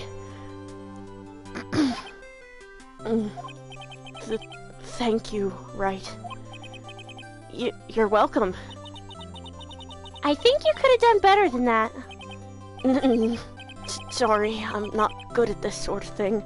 Oh, he's so cute! You got a lot to learn, Edgeworth. She's got you there. Woo! Oh, that was probably way too loud. It's past midnight in my house. Amazing, pal. You pulled through just like I thought you would. I'll never forget this. I owe you one, pal. And tonight, let's party. Dinner's on me. Yeah, my salary went down a bit this month, but who cares? See, Mr. Edgeworth? Edgeworth had a seizure post this incident. I said so. Yeah, for real. I thought that Phoenix was the one with seizures. Oh well, they both have seizures. Oh wait, no, we said that Edgeworth has seizures because of the oxygen deprivation, didn't we? Yeah.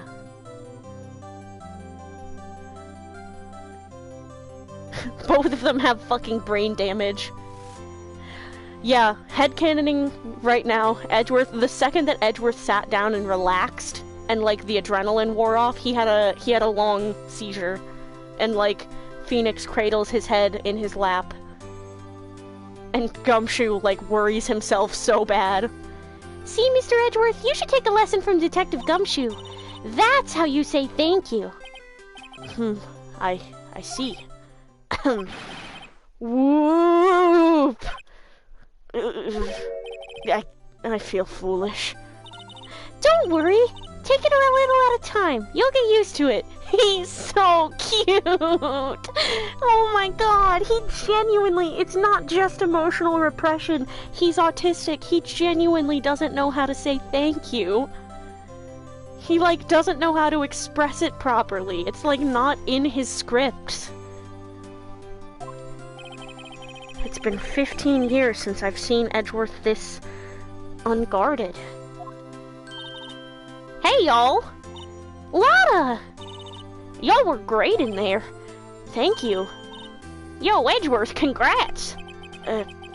Thank y'all very much. He's trying to do the autism, like, matching thing.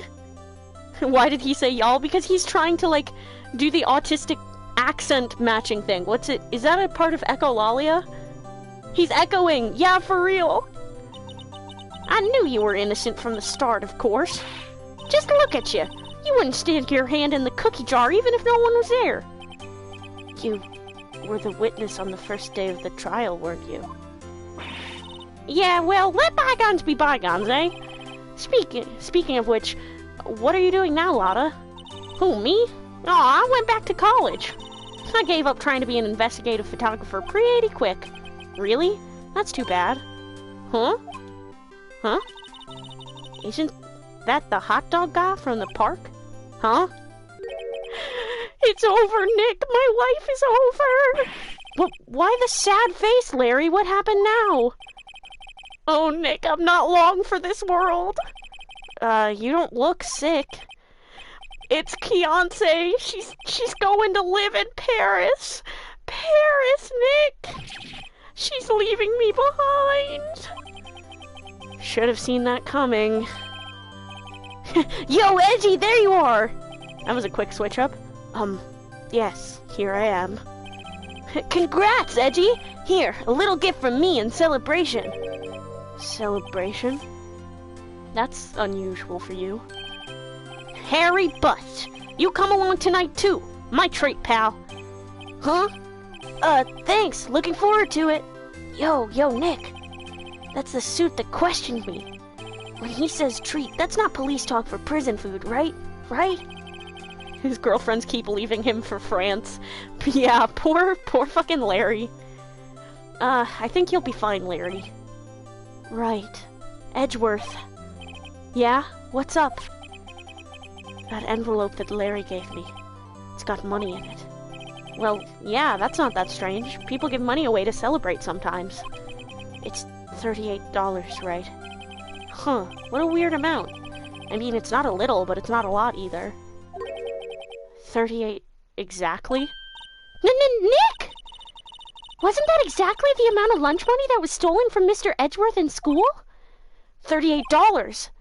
No. No! Larry, it was you!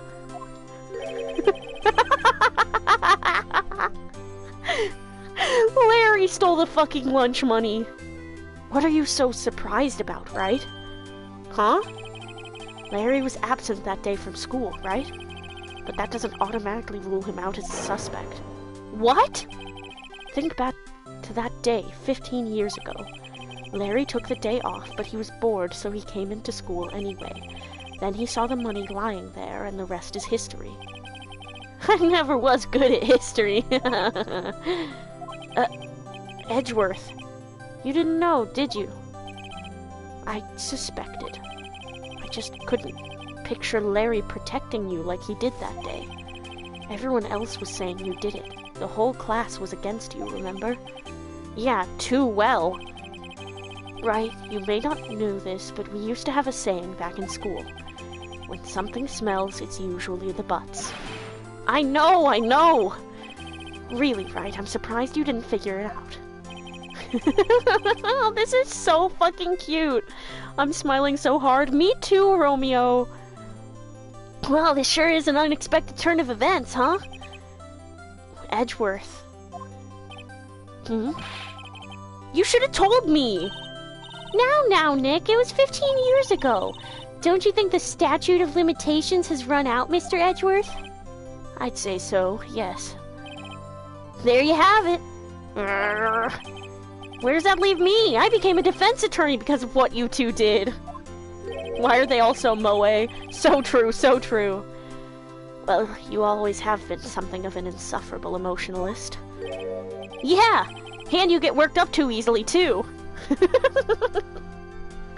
I love them so much. Death! The death sentence for both of you! Man, if only I had known, I'd have become a prosecutor! The same goes for me, only the other way around. For the longest time, I thought that I might have killed my own father. I thought I might be a criminal. I became a prosecutor, in part to punish myself. Just punch me in the fucking stomach, why don't you? He was punishing himself the whole time. Oh my god, the tragedy that is Miles Edgeworth. Holy shit. If I had known the truth, I might have become a defense attorney after all. Edgeworth. Want to switch, right? Hey y'all, line up, I'll take a photo. Hey, photo time, let's go! And after that, dinner on me! They're gonna take a photo! Detective Gumshoe took us out on the town that night.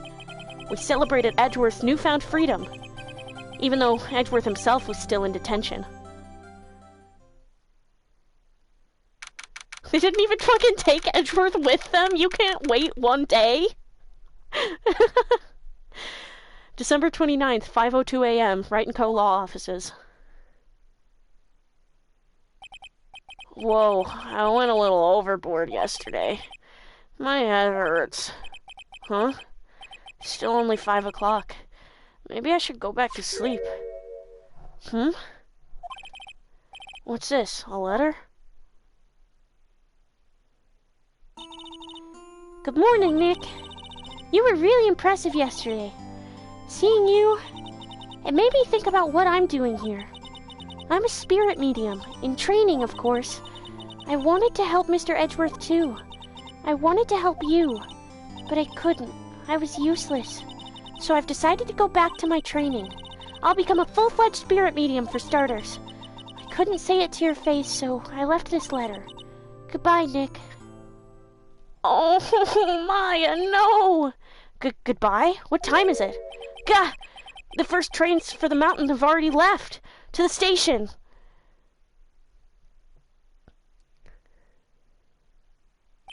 I guess I'm too late. No! Me too, dude! Hey! Nick! Maya!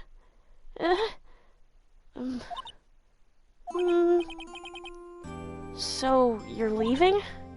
Yeah. It's hard being a spirit medium who can't talk to spirits. And I think you'll do fine without me, Nick. Be good, okay? Hold it! Wait! What? I never could have saved Edgeworth without your help. Huh?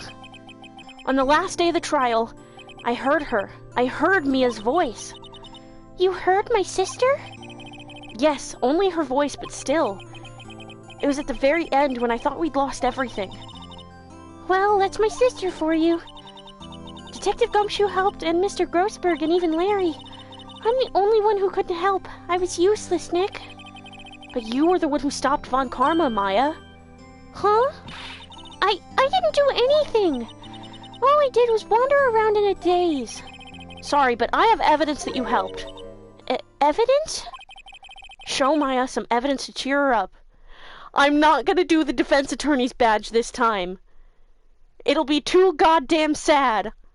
It would be funny, but I'm not doing it for the bit. We're having an emotional conclusion.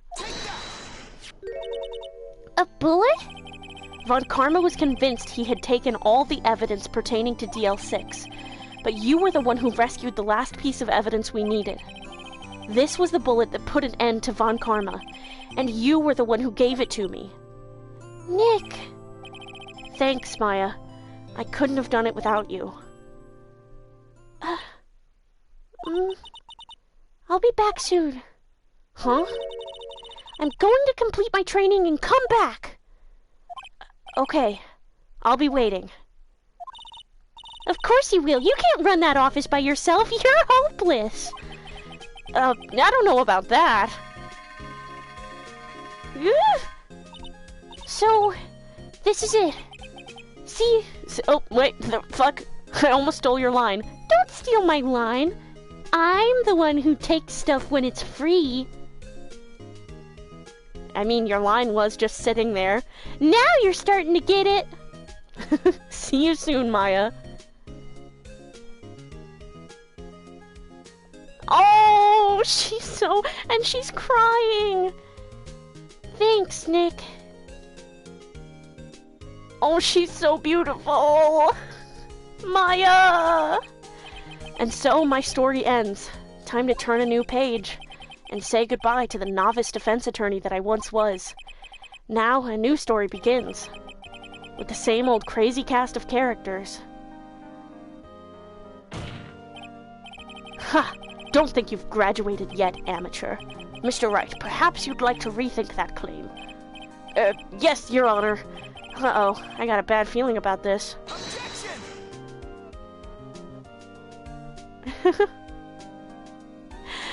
That's it!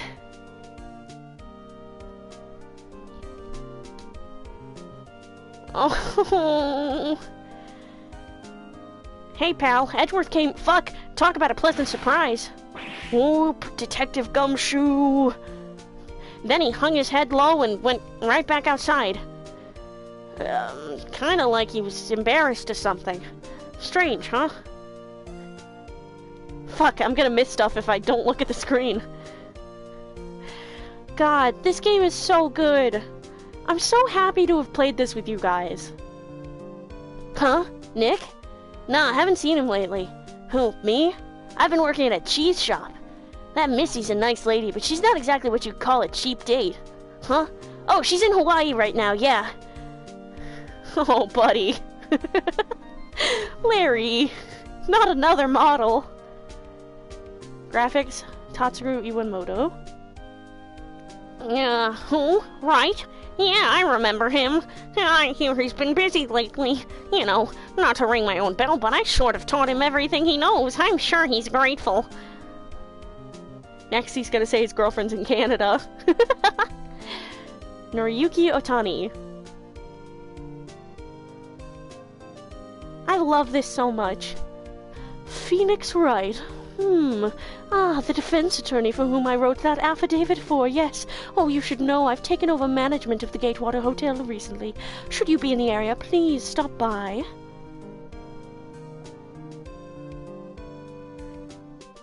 Masakatsu Endo. That's a cool name. Ahem! Oh, it's you. Phoenix Wright? Yes, Mia's understudy, was he not? I wonder how he's doing. Haven't seen him of late. Ah, the days of my youth. Like the scent of fresh lemon, you see.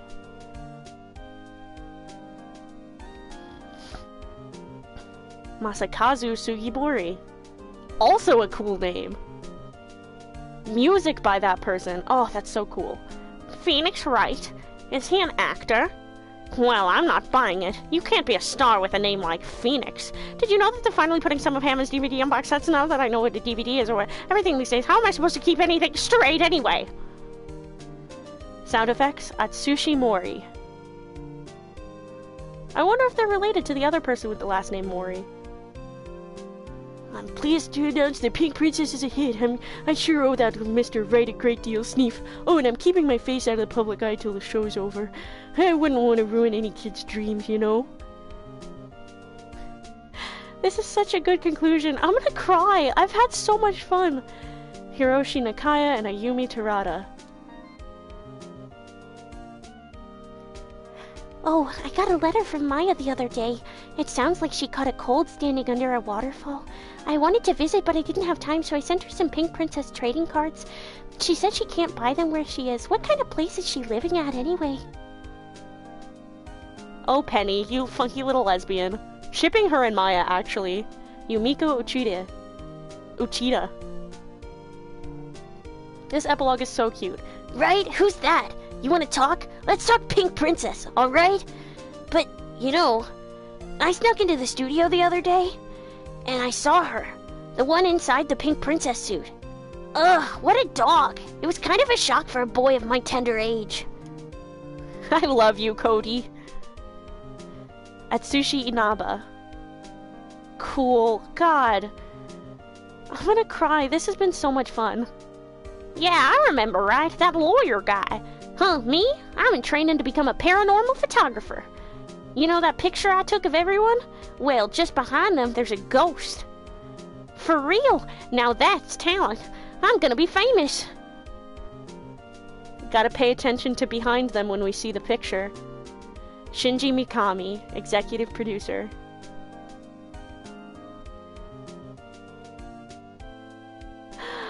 I'm gonna fucking start crying. Mia's there. Oh my god. Why did it actually get me a little bit? Hold it. Wait a second.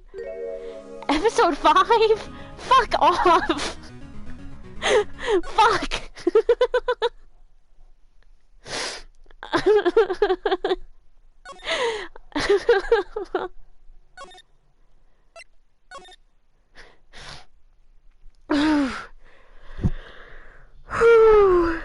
Okay.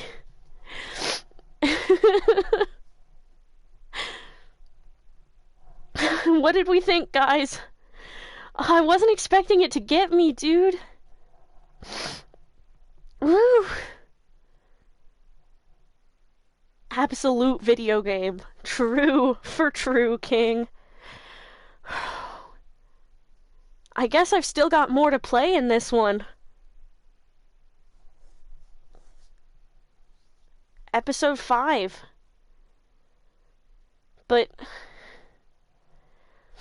this is definitely where we're ending it for tonight. Yeah. But God, I'm feeling so wistful, dude. I've had so much fun playing this and streaming it. And I've had so much fun with you guys, like, watching and commentating, and I'm just, like, really glad to be doing this.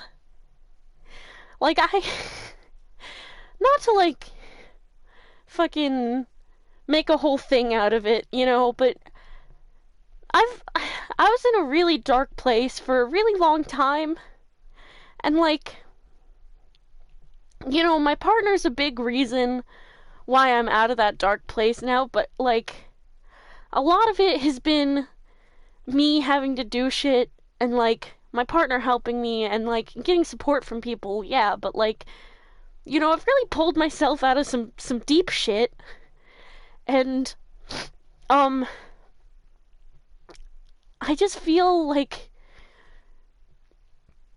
you know, doing this is really, like, a big marker of how far I've come from, like, the time where I, like, couldn't get out of bed and I wasn't doing anything. I was just spending all day doing nothing and barely eating, and, like, you know, just the fact that you guys are here and that you guys have been watching the whole time, and the fact that I'm even doing this at all.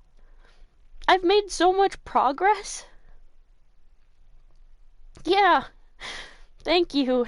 I've made so much progress, and I've like changed so much just from a couple of years ago, and a huge big ups to my psychiatrist and my doctor for finally getting me on antidepressants for the first time in my life, because a bitch needed it. But, like, you know, I've gotten on medications, I've been to, like, a billion different appointments, I've been in therapy since, I think, like, 2023? Yeah, late 2023. And I love my therapist, and, like, I've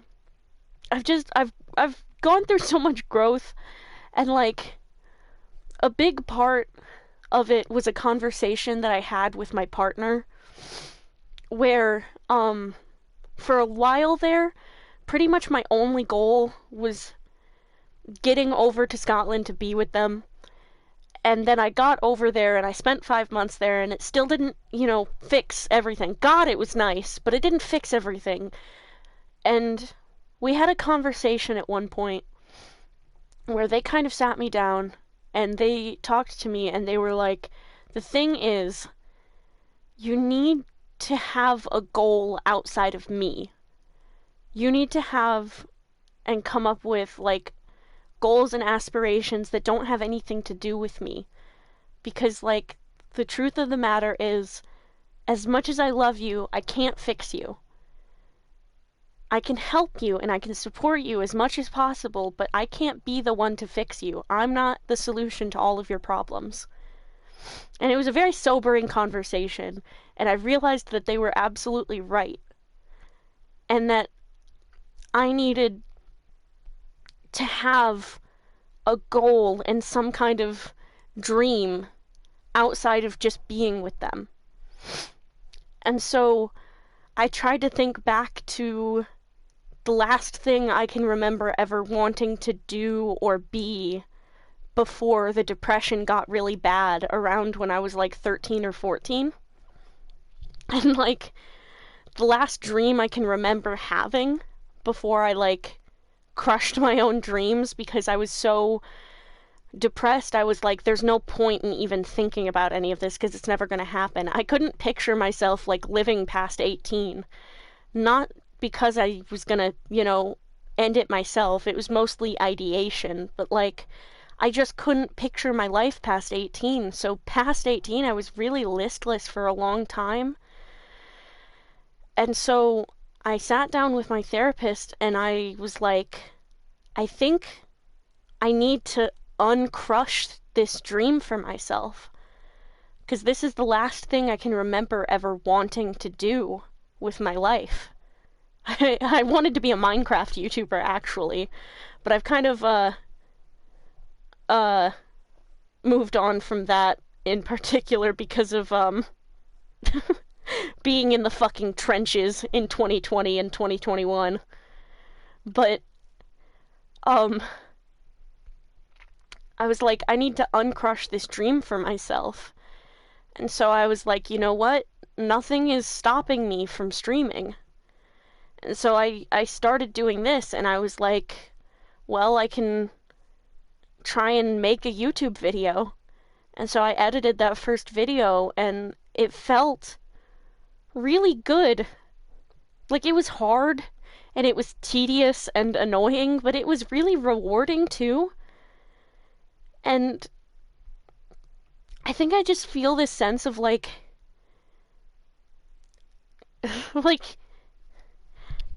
I'm just really happy that I stuck it out.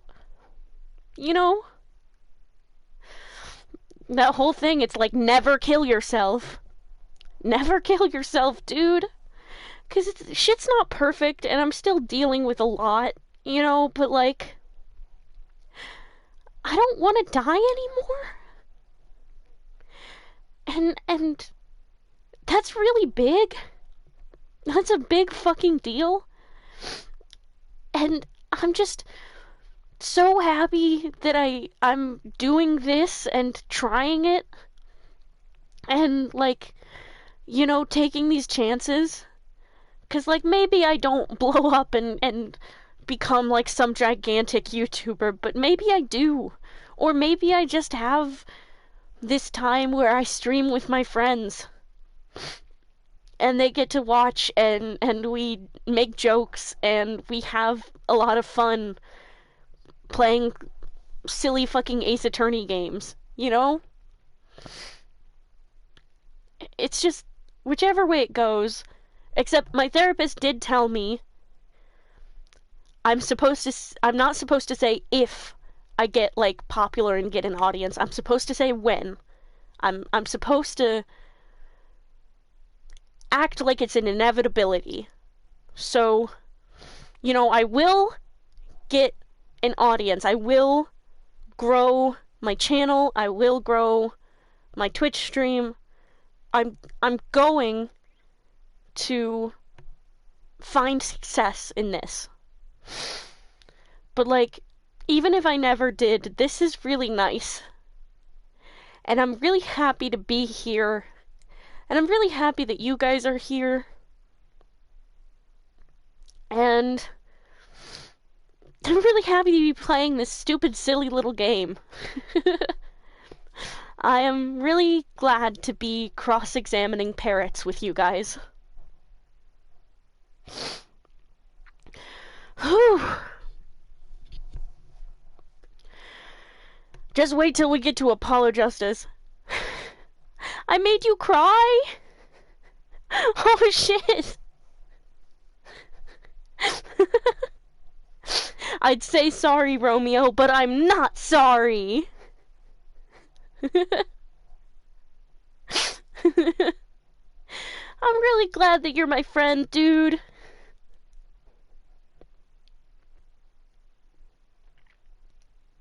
I'm really glad we've been talking lately, and I'm glad you show up for streams so much. Like, I can't tell you how grateful I am that, like, you show up so consistently. I'm so happy that you reached out to me too, dude. I'm glad that we started texting on Discord and not Tumblr. Like, I'm really glad for your presence in my life, man.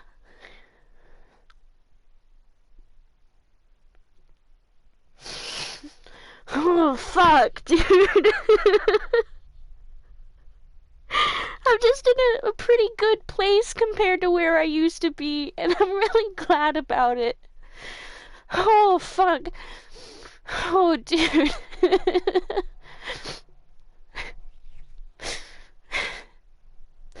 Dude, my partner's gonna fucking cry when they watch this VOD. I love you, Alex. Ooh, special secret surprise sentimentality at the end of at the end of things. Surprise, surprise, bitch, I love you, and I would not be here today if it weren't for you. And hey, you know what? Fuck it. Shout out to the server where I met you, Romeo, and the server where I met them.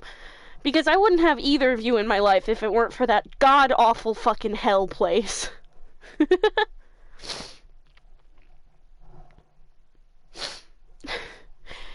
Okay. Okay. Whew. Whew. Alright, I think it's time for me to upload these VODs and go to bed. And drink some goddamn water. Because I've lost some fluid from crying. Make sure you drink water too, Romeo. I think Nova fell asleep or died. But you know what, Nova? Fuck it. I really appreciate your presence in my life too. Your encouragement means the fucking world to me. Like, the amount of support and encouragement and joy that you bring to my fucking life all the time is so important to me. And I want you to know that. And if you end up watching the VOD to see what you missed after you left stream, surprise, bitch. Surprise, motherfucker. Get loved and appreciated. And shout out to Nova's furry little son. His name is Momo. It's short for motor oil. He's my godson, and I love him too.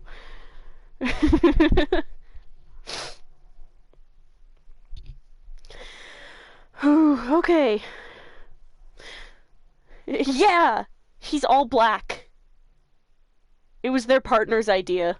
Because apparently at work one time, there was a kitten stuck in some guy's truck, and they got permission from their boss to, spend time during their shift getting the kitten out of the truck, and it was covered in motor oil.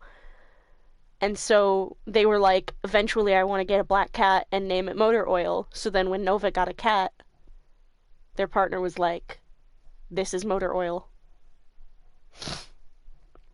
So, yeah.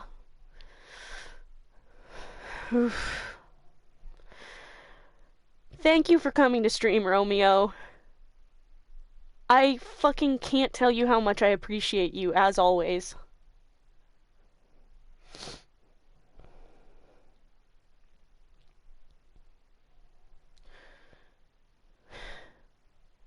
I love you, dude.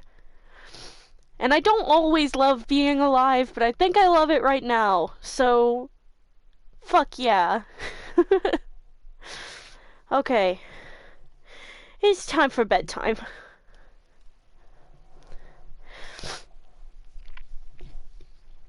Good night, everybody. Or good afternoon to you over there. Good night, dog. Purple heart. Yeah, purple, best color. Okay, good night. Bye.